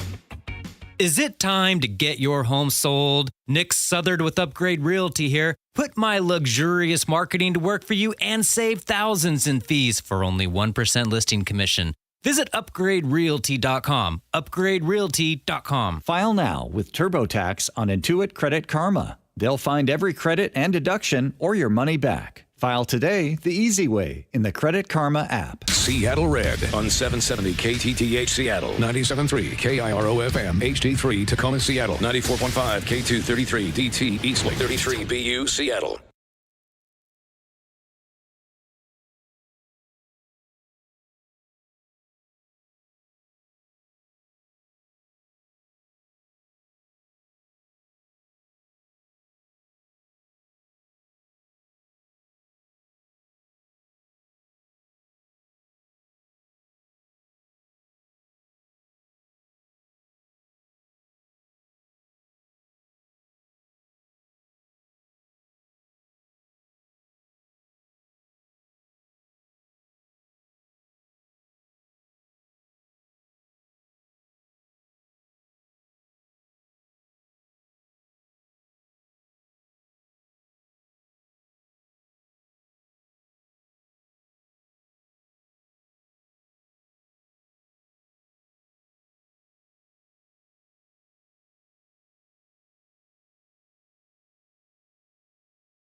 Get with the times. Right. So we shouldn't get the parachute pants? These are making a comeback. I think. Discover is accepted at 99% of places that take credit cards nationwide. Based on the February 2025 Nielsen report. Coors Light presents To Chill or Not to Chill. When your friend skips your favorite song on the playlist. End the friendship. Or choose chill because that song lives rent-free in your head anyway. And you planned ahead by bringing Coors Light to the party. And the sound of that ice-cold can cracking open was music to your ears already. Coors Light. Choose chill. Celebrate responsibly. 2024 Coors Brewing Company, Golden, Colorado. Look, I'm not going to tell you how to live your life, but if you're a WSU fan and you haven't switched your phone service to Cougs Mobile, you're passing up a slam dunk. Here's the deal. You get exclusive game day perks, and Cougs Mobile contributes to WSU athletics every time you pay your monthly bill. No contracts, no hidden fees, no reason to wait. Switch now to the only phone plan built for Coug fans and on the T-Mobile 5G network. Visit CougsMobile.com.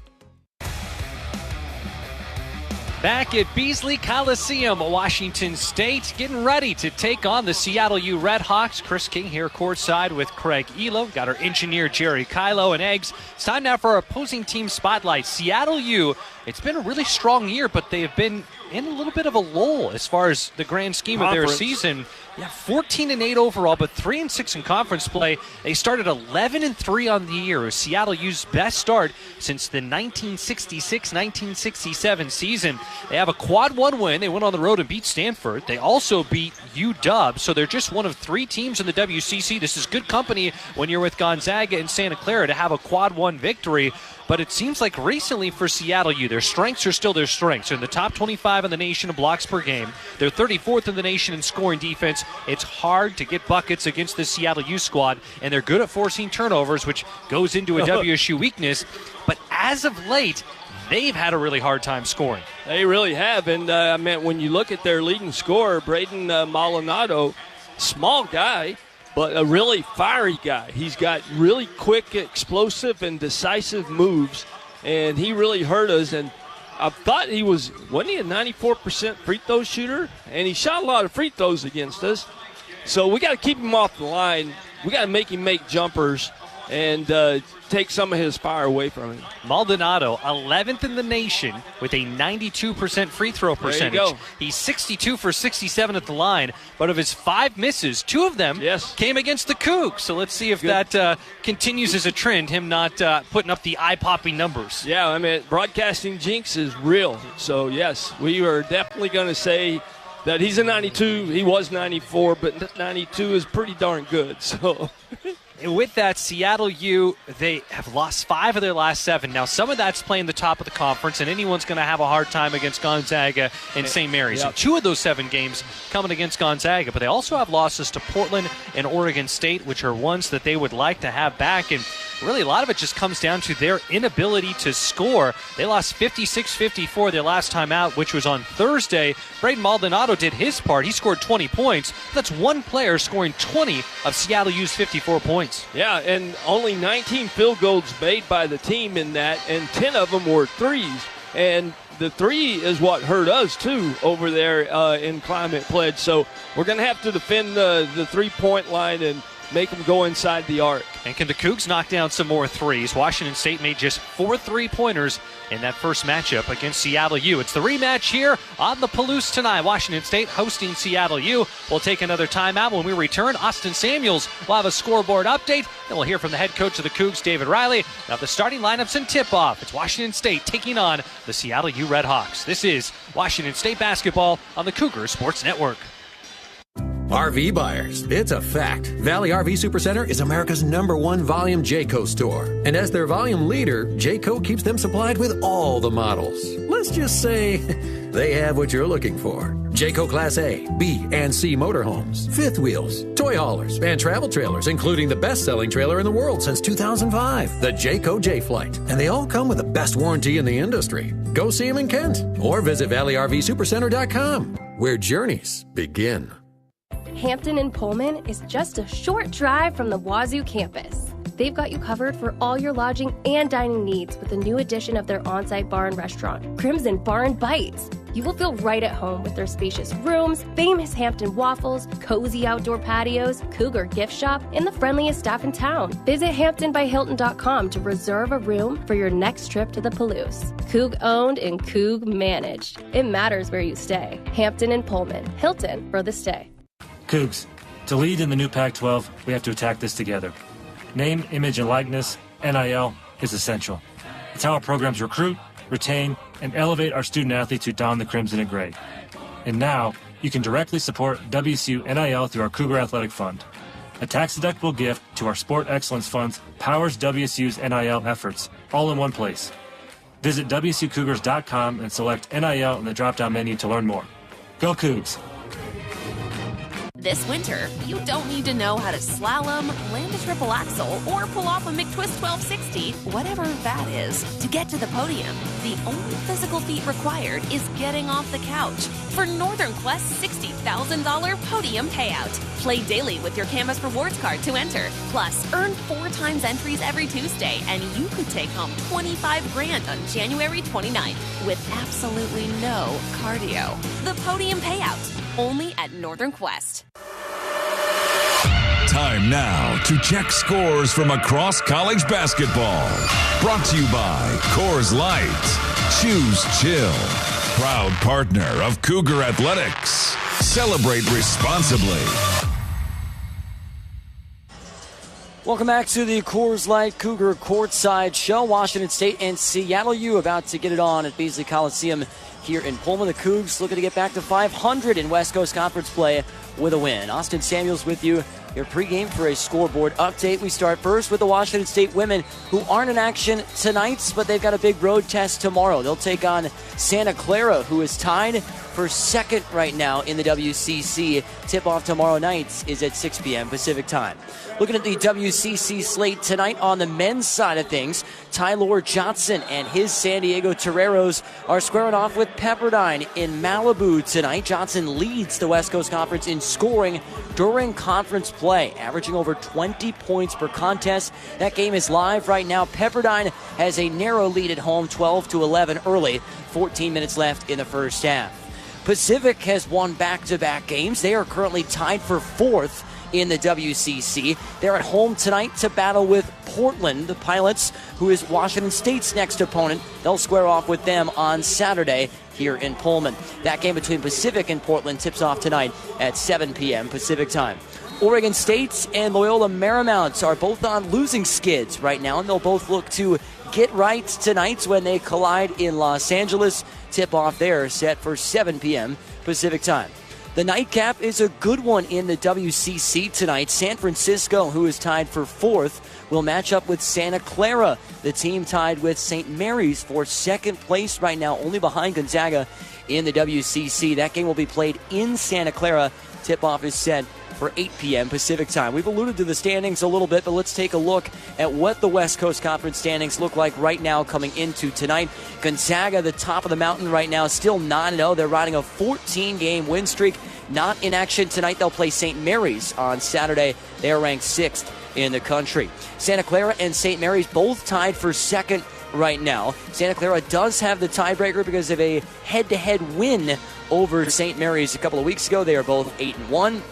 Pacific and San Francisco tied for fourth right now at 5-4. And then it's the Cougs all alone right now in 6th place at 4-5. A win would get them back to 500 in league play. Then it's a log jam at 3-6. 7th place, there are 4 teams tied right now. Portland, Oregon State, Seattle U, and San Diego. Those teams all tied for 7th place. Then it's Loyola Marymount and Pepperdine, who the Cougs knocked off on Saturday in the basements. Washington State and Seattle U here from Pullman. When we come back, our Chris King will be with the head coach of the Cougs, David Riley, to talk about this matchup. You're listening to Washington State basketball on the Cougar Sports Network. Okay, text from the wedding planner. She's talking about a cake pop mural. Exciting.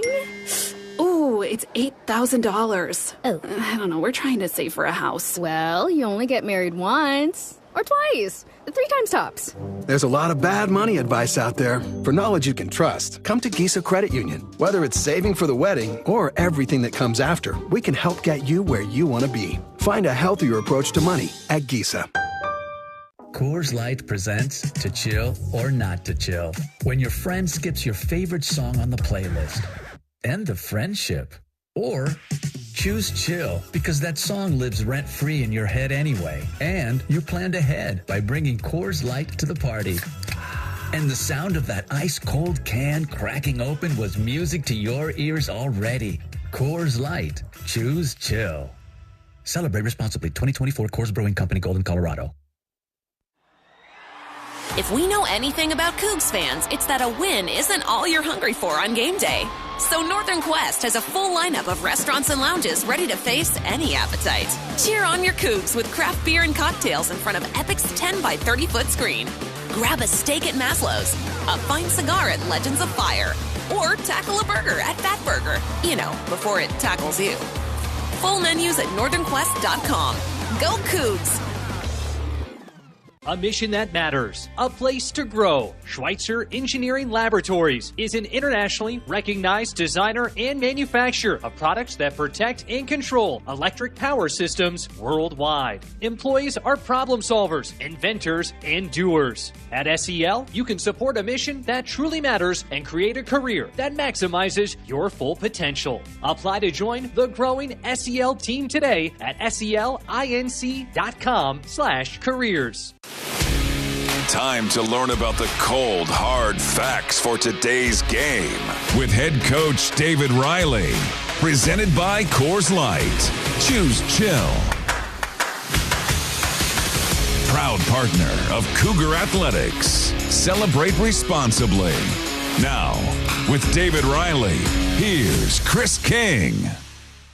Coach, here we go. Round 2 with Seattle U. The first meeting with the Red Hawks. The Cougs were held to a season-low 55 points in that loss. You emphasize how stingy Seattle U's defense was going into that game, and the Red Hawks lived up to it. What's it going to take today to get more production from the offense against Seattle U? Well, I think that their pressure really bothered us at their place, and I think that kind of threw our percentages off, and we got rattled a little bit. And you can even see the free throw percentage was one of our worst of the season, and so I think just having poise, being able to handle the pressure, string a couple passes together, it's always easier to do that when you play with pace and get stops. And so I think handling their pressure is a big piece of that. Playing with pace is a big part of handling that pressure. And then, we got to guard these guys. This is a game that we did play pretty good defensively for stretches. We had a bad end of the first half, but I think guarding the balance and finishing plays without fouling is a huge key to this game as well. Stringing those passes together, something you mentioned there. The Cougs in that last game had 20 assists, and it was a lower number against Seattle U. It's nice to have that momentum of coming off of a performance where the team not only put up a lot of points, but had 20 assists.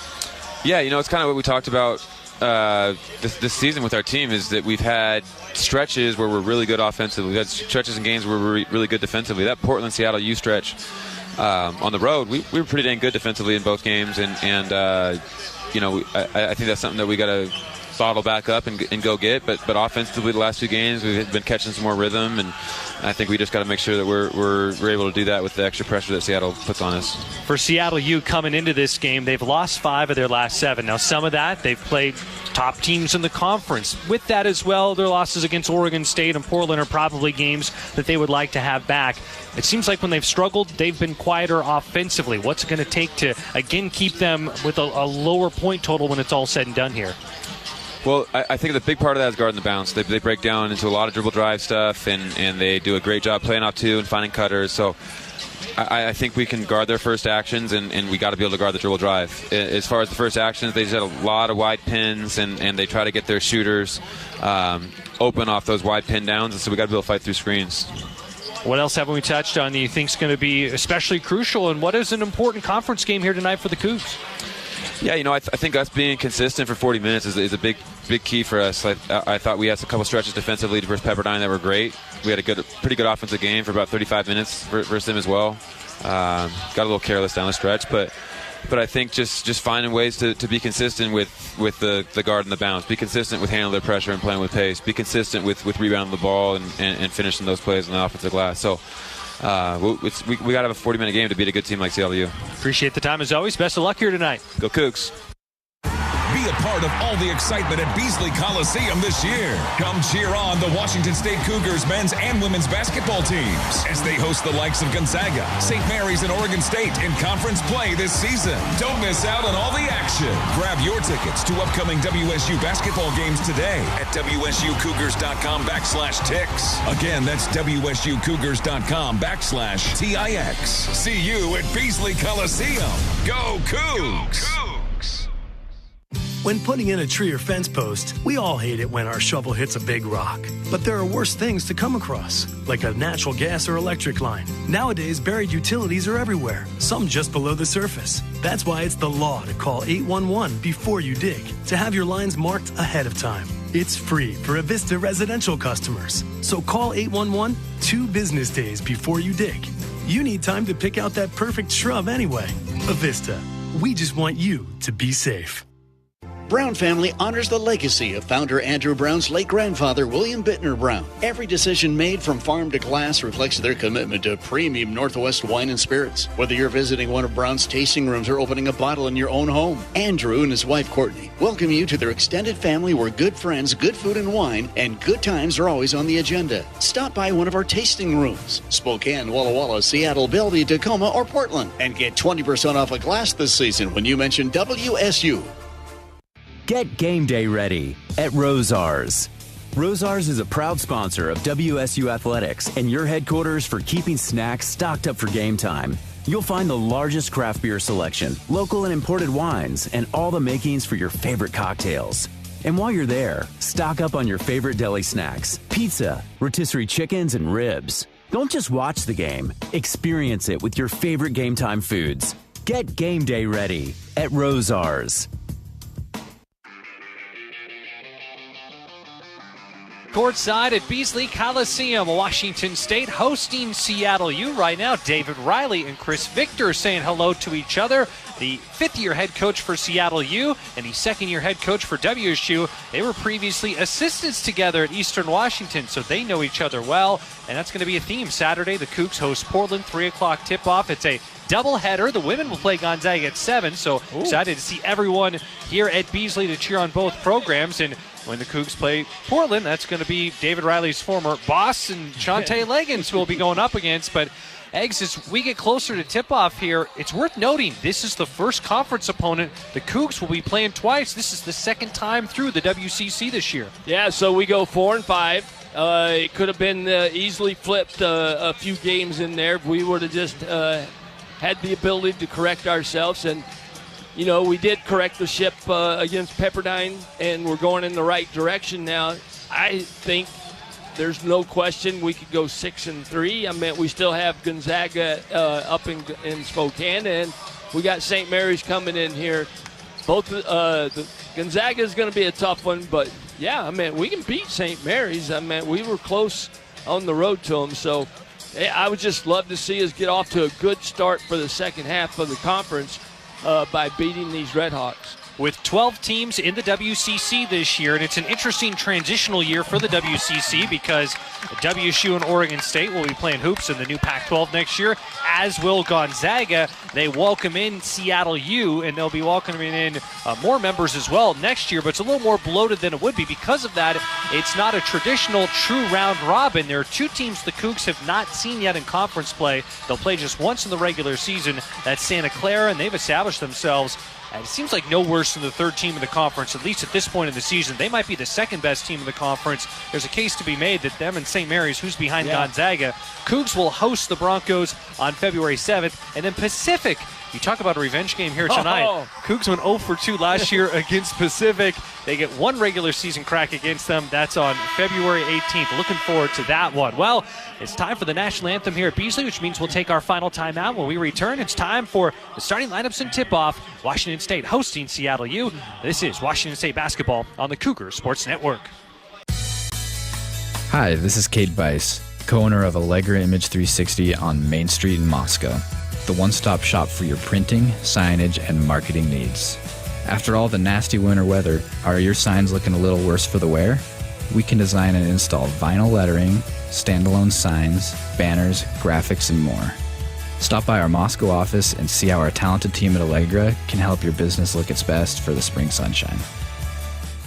Hi, I'm Andre Gabriel. I'm Dara Peters. And I'm Tasia Sniffen. We're cheerleaders on the WC Spirit Squad. Meet Krista Gross, the realtor who supports students like us with NIL sponsorships and resources to help us succeed. She's dedicated, relentless, and always puts her clients first, just like a true Coug. With award-winning service and a passion for helping people, Krista is the ultimate coach for home buyers and sellers. Support her because she supports us. You can find her online at KristaGross.com. That's Krista with a K, KristaGross.com. Go Coug!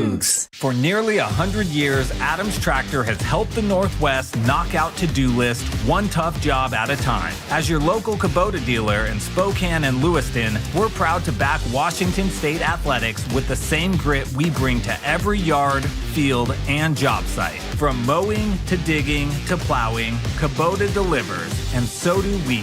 Visit AdamsTractor.com. Adams Tractor, nearly a century strong, powered by Kubota, fueled by Coug pride. Okay, text from the wedding planner. She's talking about a cake pop mural. Exciting.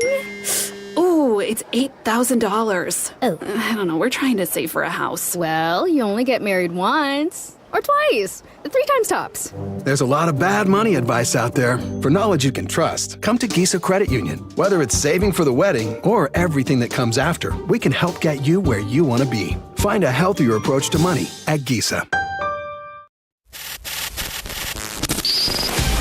This is Washington State basketball on the Cougar Sports Network. Middle dish, Tomas to the basket, left-handed butter, he's got it. Cougs red hot out of the game. Today's broadcast is brought to you in part by Coors Light. Choose Chill, proud partner of Cougar Athletics. Celebrate responsibly. It's game time on the Cougar Sports Network. Now, alongside WSU Athletic Hall of Famer and 14-year NBA veteran Craig Elo, here's the voice of the Cougs, Chris King. An opportunity tonight to even the season series against Seattle U. Washington State looking to kickstart and build on the momentum. The Cougs won their last game. It was back on Saturday against Pepperdine. This is game 2 of a 3-game homestand.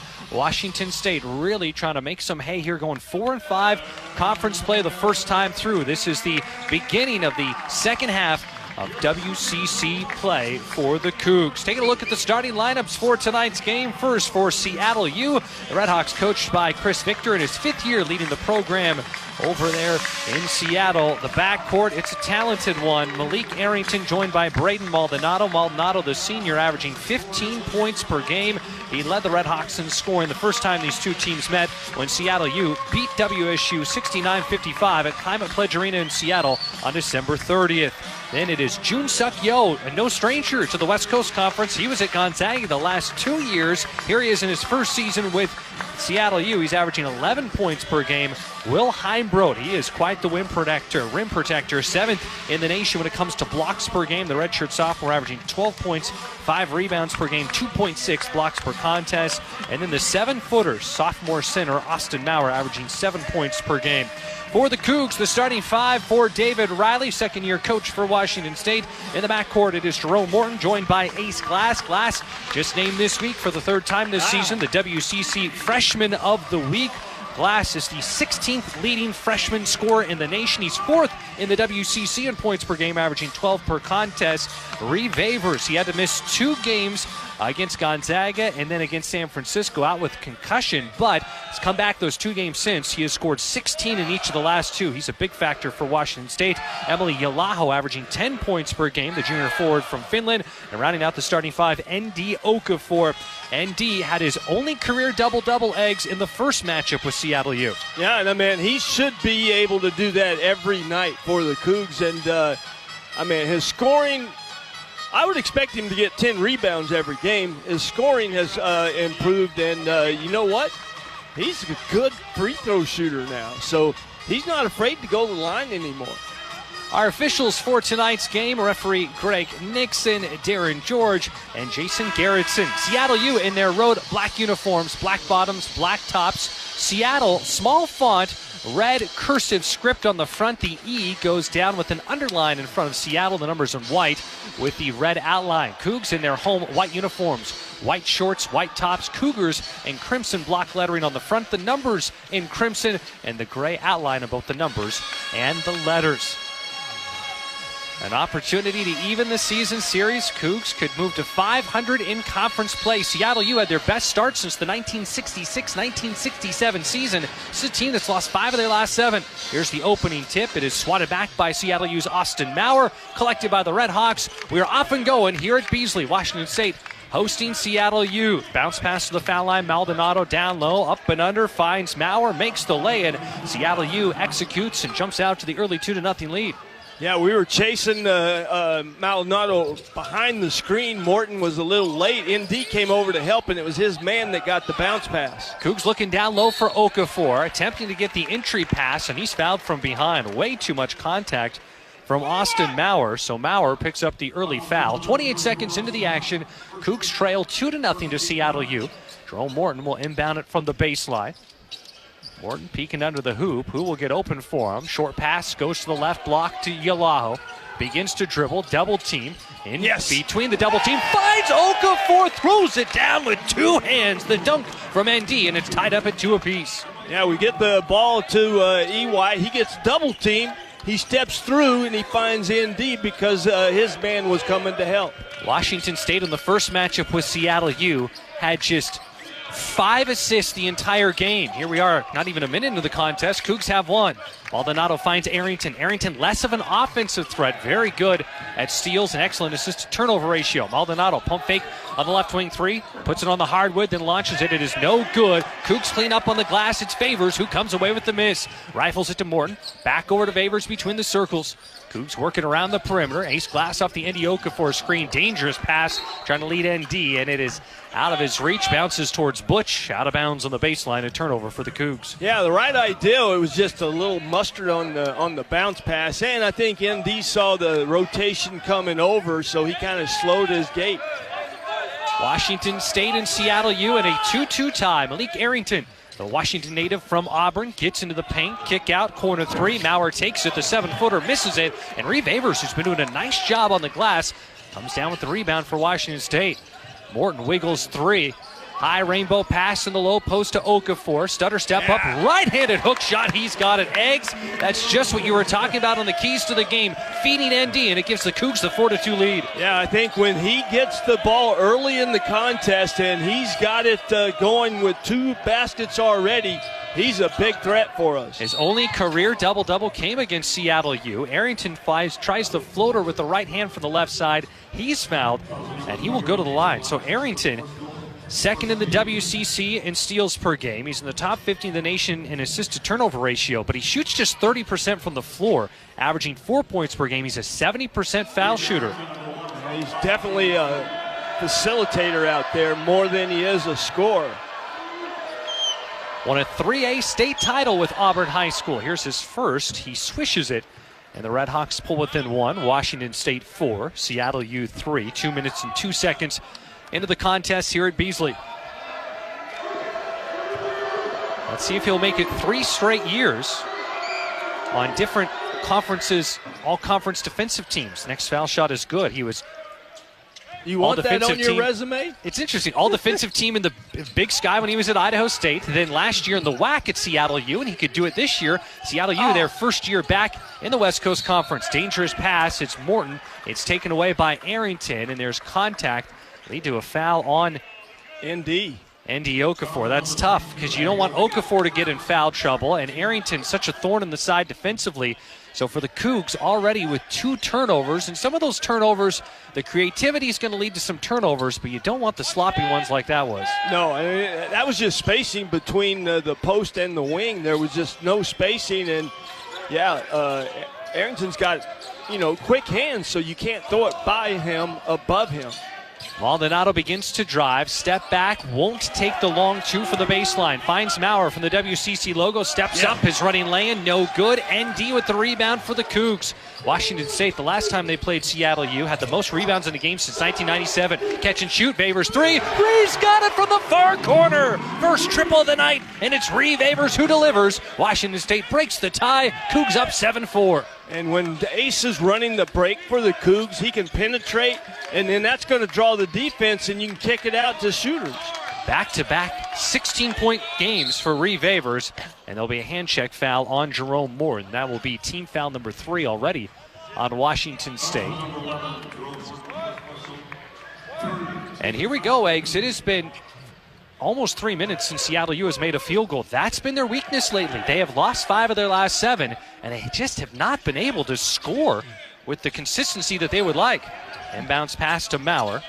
Cross-court dish to Heimbrodt. Back down low to Maurer, and he airmails him. He had Austin Maurer, and this is no small target. A 7-footer all alone under the basket, and he needed to be Manute Bol, Sean Bradley size to come down with it. It goes out of bounds.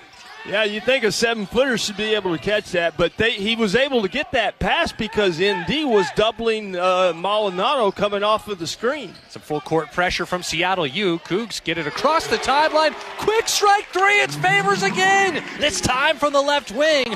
Feeling it early. His dad Morris here. I know you turn around and giving his dad, who's here from Latvia, Morris, a thumbs up. Yep, he's been here for November, I think. So. Good for him to see his son get to play. Morris, part of the team right now. Maldonado catch and shoot three, way short. Rebound for Heimbrodt. Put back lay-in. He's got it 10-6 as Heimbrodt gets the second chance point. Cougs the 4-point lead 4 minutes into the game. Glass begins to drive. Ace hasn't attempted a shot. Pass almost out of the reach of Yalaho. Gets it back now to Ace corner three. Comes up short. Rebound for Seattle U. Heimbrodt tiptoeing, just able to stay in bounds. Gets it close to the baseline. He is an opportunistic player. He's where the ball is at any time. He blocks shots. He's in help side, and he can handle the basketball. Heimbrodt tries to cross over Okafor. He'll take a step-back jumper. It's no good. Yalaho boxing out, and there will be a foul called, an appropriate one. Maurer was being boxed out, and he tried mauling Yalaho. Going to be a foul on Maurer. Late whistle, but it's the right one, and that'll take us to immediate timeout. Yeah, no question. I mean, I like the energy that the Cougs have displayed so far. Before we were kind of just slugging through stuff. Now, boy, it's like payback. They know it. Washington State, a 10-6 lead on Seattle U. First half, 15 minutes, 37 seconds to play. You're listening to Washington State basketball on the Cougar Sports Network. For nearly 100 years, Adams Tractor has helped the Northwest knock out to-do list one tough job at a time. As your local Kubota dealer in Spokane and Lewiston, we're proud to back Washington State athletics with the same grit we bring to every yard, field, and job site. From mowing to digging to plowing, Kubota delivers, and so do we. Visit AdamsTractor.com. Adams Tractor, nearly a century strong, powered by Kubota, fueled by Coug pride. Around here, it's all-wheel drive all year round, and Toyota has more choices than anyone. Now through February 2nd, get 3.99 APR financing on remaining new 2025 gas-powered RAV4s, or lease a new RAV4 LE with all-wheel drive for $299 a month for 36 months with $39.99 due at signing, with approved credit through TFS. Tax, title, and license extra. A negotiable dog fee of up to $200 may be added. Call 1-888-48-TOYOTA for details, or go to Toyota.com. Toyota, let's go places.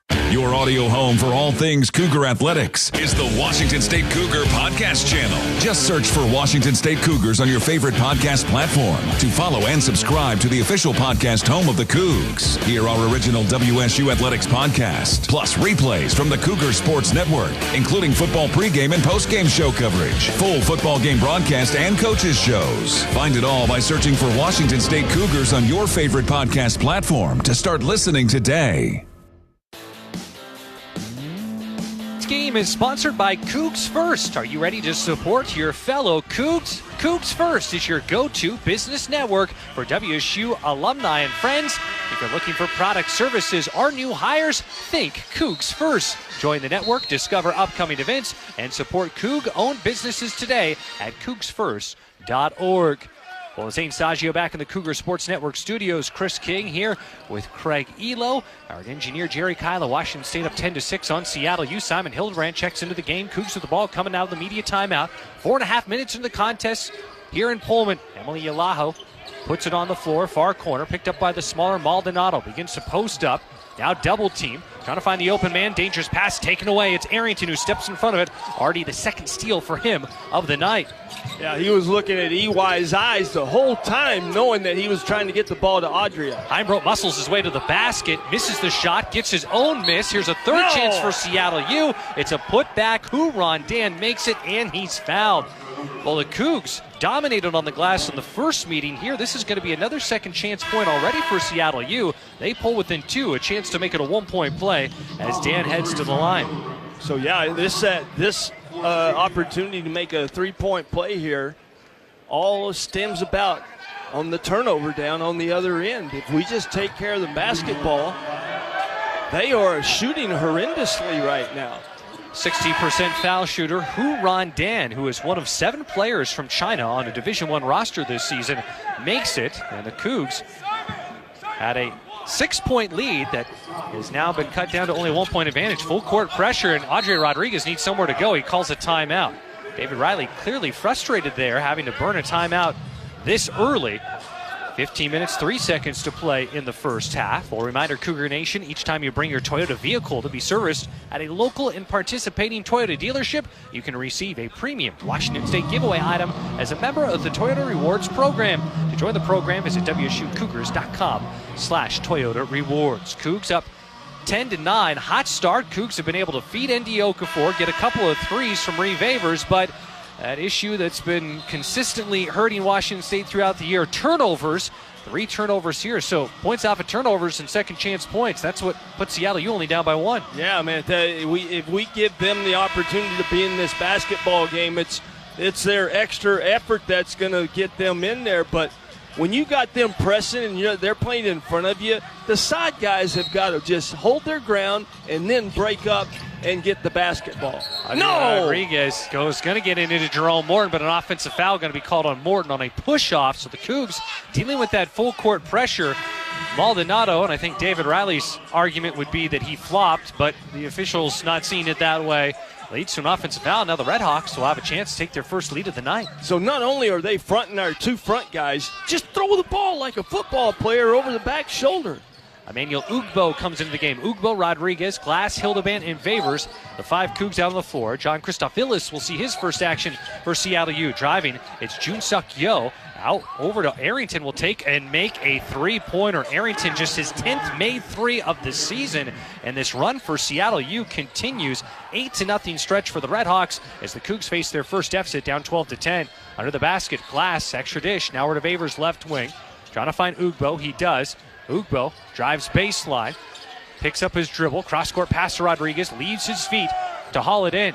Adria spinning around, entry dish to Hildebrand, 7 on the shot clock. He'll pull up the mid-range jumper. Good touch from Simon. His last 2 home games, 35 points for Simon. He's fresh off a Division I career-high 19 in that last game, the victory Saturday over Pepperdine. He ties it up at 12 apiece. And not a bad job by Adria not panicking when the ball was cross-court to him. He had, 10 seconds on the shot clock? He took his time, got the ball into the post. Huron Dan, kick out. Christophilis starts to drive, and he went on ice skates. He traveled, no doubt about it. Attempted to plant that right foot, and instead, that pivot foot ended up moving. And I think back eggs, Tomas Thrasherson got hurt in the Seattle U game, and it feels like the emergence of Simon Hildebrand has helped to fill the void without Tomas available. You're dead on right there, and we didn't even realize what was it like. He walked off the floor with 10 minutes left in the first half. Ugbo needs to get rid of it. Does just in the nick of time to Adria Rodriguez. Into traffic. Baseline pass. Simon. Open corner 3. Takes it. Makes it. Oh, Simon is feeling it. 15-12. The Cougs take back the lead thanks to 5 straight points for the native of Winnipeg, Manitoba. Did you call him Paul Simon? He's singing right now, boy. Where's our Garfunkel when you need him? Christophilis being pestered by Ace Glass, and they'll call a foul on Emmanuel Ugbo. Pass going down low to the post player, Huron Dan. But Ugbo bumps him. That's already going to be team foul number 6 on the Cougs. Here we are, first half at Beasley. 13 minutes, 14 seconds to play. 6 fouls on Washington State as a team, just 2 on Seattle U. Cougs have the 3-point edge. Seattle U will inbound it from the baseline. Arrington looking for somewhere to go. Maldonado off the screen as Ace Glass on him like glue. Falls down, and there will be a turnover. He just hit the deck. No foul against Washington State. Cougs will have the ball. So when you guard somebody like Maldonado, the big scorer that he is, you got to trail him just like Ace does, and then you got to fight through that screen and not let the screen give him an inch, because if he gets an inch, he's going to be able to score. And there's going to be an illegal screen on Washington State. Or was it a push-off there? Either way, it's going to go against Washington State's Ace Glass, and the fouls are really adding up on the Cougs. David Riley fit to be tied. It's going to be the 17th foul on Washington State. There's 13 minutes and 4 seconds to go in the first half. For the Cougs right now, Jerome Morton has 2 fouls. At least no one besides Jerome with more than 1. Yeah, but we don't want to put them on the free throw line because their shooting is just not, going to win the ball game for them. They've been struggling offensively as of late. They've lost 5 of their last 7 after having their hottest start since the 60s this season. Working around the perimeter. Maldonado goes baseline pass, intercepted by Reeve Avers. Cougs pushing in transition, outlet pass up to Ace Glass, attacking the basket into the paint, over to Hildebrand. Pump fake on the catch and shoot 3. Dribbles it down low, double team, ball stripped away, and it's Arrington, his 3rd steal of the night. Cougs turned it over again, and it's Arrington, who's such a thief out there, who picks the pocket of Simon Hildebrand. When he turned his back on the spin, you got to be aware of where everyone is. Straightaway 3, Jun Suk Yo has it, miss off the front of the iron. Cougs come away with it. Washington State here with the lead, 15-12. Hildebrand, not enough room to pull the trigger on the 3. Entry pass to Ugbo from the low post. He goes into his defender. No foul call. Turn around left-handed hook shot. He's got it. It was Jun Suk Yo who went down. The officials don't blow the whistle, and Ugbo has the hook shot. Cougs now back up by 12, so it was an 8-0 Seattle U run, countered now by a 7-0 Cougar run. And even though that was a flop, I'm glad they let it go. They just played through it. The officials could have called it, but all he did was flop on Ugbo. Maldonado's been quiet so far. Here's a left wing 3. Arrington, good job of altering that shot by Ugbo on the closeout. Just barely kissed the front of the rim. Cougs grab the miss. Ace Glass, let's see if he can make something happen. Over to Favors, left wing 3. He's already made 2. In and out, just misses the 3rd. Rebound for Yo. The Red Hawks will slow it down. But a shot that I think the staff can live with Reeves taking it, and I don't think he will ever say don't shoot it. Favors entering tonight, shooting 40% from deep, and there's going to be a foul on WSU's Emmanuel Ugbo. That's going to be team foul number 8 with 11:05 to go in the first half. 1-1 coming up for Seattle U. Both teams having some runs, but right now the momentum here with the Cougs. It is Washington State 17, Seattle U 12. 11 minutes, 5 seconds to go in the first half. You're listening to Washington State basketball on the Cougar Sports Network. Play, stay, get away at Clearwater River Casino in Lewiston, Idaho. Owned and operated by the Nez Perce Tribe. Experience Namipu hospitality with 600 gaming machines, comfortable lodging, dining, and sports bar. Excitement is everywhere. The region's premier destination for events and entertainment. Win big with unforgettable concerts, comedy shows, and live sports action. Discover your next play, stay, get away. Visit crcasino.com and start your adventure today.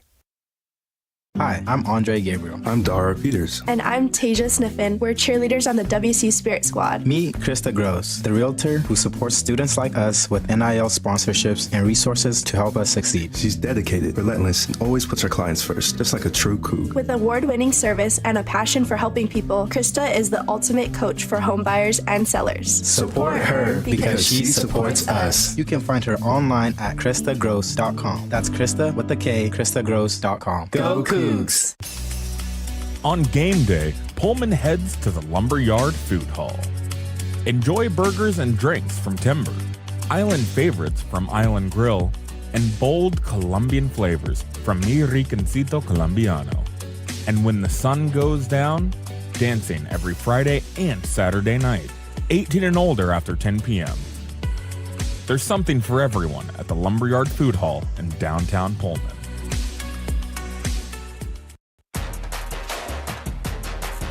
Today's broadcast is brought to you in part by Coors Light. Coors Light, mountain cold refreshment. Choose chill. Official partner of WSU Athletics. Celebrate responsibly.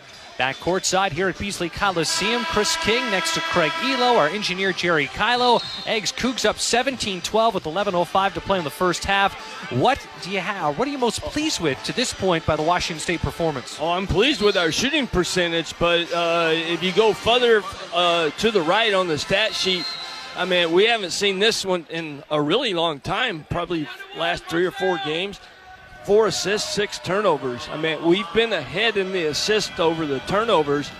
So the only way they're going to score is at the free throw line. They're shooting 30%. And that is where they are. Braden Maldonado makes the first. It's the front end of the one-on-one, but this is one of the last people in the nation you want at the line. Maldonado, 11th best free throw percentage in the nation, 92% foul shooter. Cougs already have 18 fouls. Next shot is good. He makes both. That ends the 7-0 run for Washington State. Full court pressure being applied again. Parker Garrett seeing his first minutes. Takes the inbounds pass. Clears it to Adria Rodriguez. Cougs up 17-10. Washington State has led for the bulk of this game over 5 minutes. Seattle U having that advantage for just under a minute. Reeve Avers works it over to Adria Rodriguez. Shoves out that right arm. A lot of contact down low with Andy Okafor. No whistle. Feeds Okafor, but close to the foul line. He's double teamed. Back over to Adria. 7 on the shot clock. Fakes the cross-court dish. 5 on the shot clock. Adria, cross-court pass to Garrett. He'll have to take a 3. No, a long 2. He gets it off in time. And he makes it! Just about as when the buzzer was going. Garrett gets that shot up and in, a long 2 from Parker. Yeah, when he caught that Adria pass, it was hit him in the hands, but he misplayed it. So it led him right into the shorter shot, and he makes it. Huron Dan for the left block will dribble out, trying to post up on Okafor. Turnaround hook shot, misses to the left. Nice defense by Okafor. Rodriguez, the Cougar guard, there to snatch the rebound. Finds Favors. Thinking about that long 3, not enough room. Working around the perimeter. It goes to Garrett's off of the ND screen. Top of the key. Terminates the dribble. Into the post to Okafor. Ball stripped loose. Cougs turn it over again for Washington State. That's already turnover number 7 of the night. Much stronger by hands by ND. You can't let a guard come down and slap it away from you. Open for the left wing 3.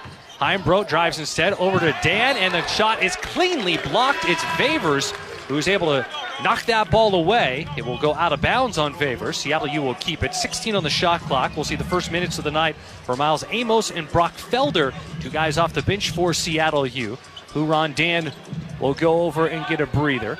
Washington State, Reeve Favors, Emily Yalaho, Andy Okafor, Jerome Morton back in the game, and Parker Garrett. Morton will try to defend Maldonado. Catch and shoot jumper off of the inbounds pass from the corner. It's no good. Maldonado races by Yalaho after the rebound. Nearly took it away. Cougs, though, hang tight on the ball. Get the outlet pass up to Garrett. Set up their half-court offense.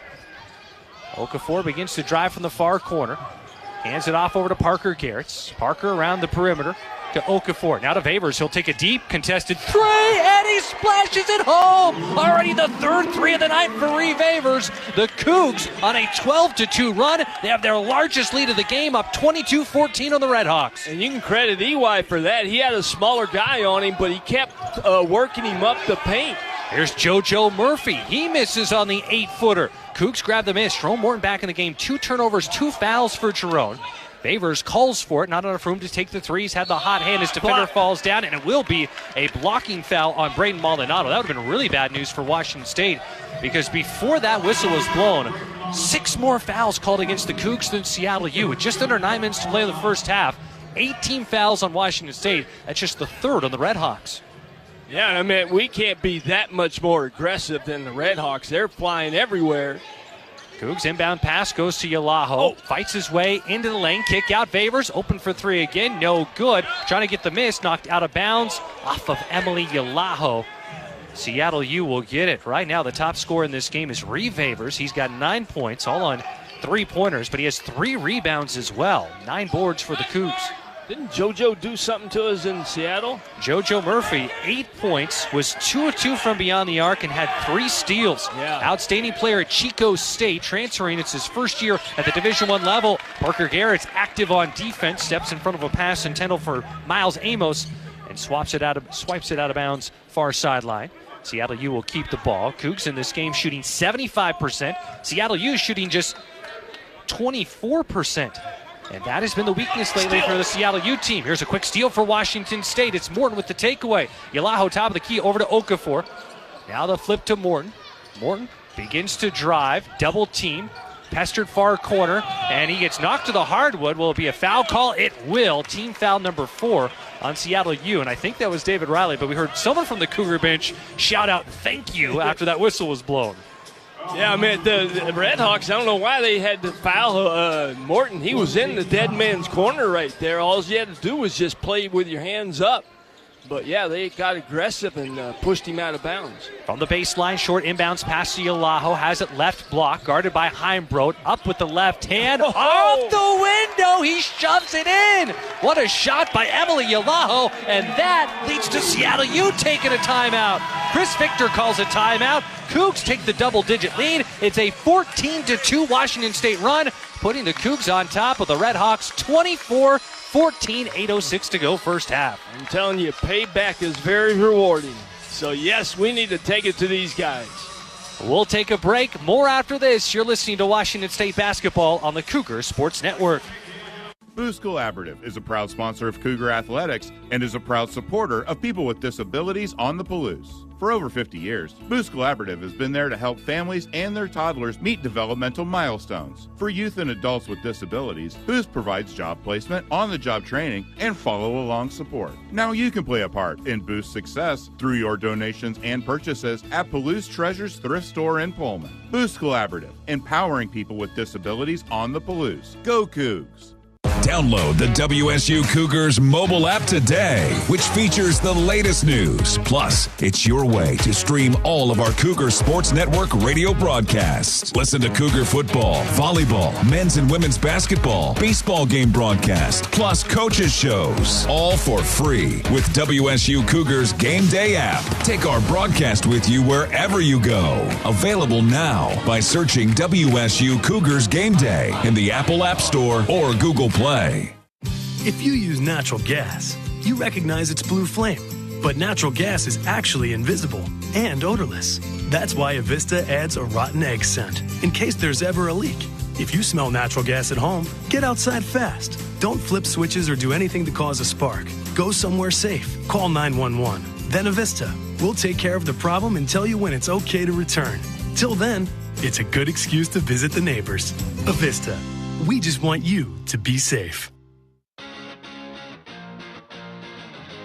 And WSU fans want to support the team just by paying your phone bill. Switch to Cougs Mobile today at cougsmobile.com on the T-Mobile 5G network. Washington State on a 14-2 run here at Beasley Coliseum. The Cougs lead Seattle U 24-14. First half, 8:06 to play. We're approaching the top of the hour, which means we'll pause right now 10 seconds for station identification here on the Cougar Sports Network. Red on 770 KTTH Seattle, 97.3 KIRO FM, HD3 Tacoma Seattle, 94.5 K233 DT Eastlake, 33 BU Seattle. Chris King here next to Craig Elo and Eggs. We got the stat sheet in front of us. Washington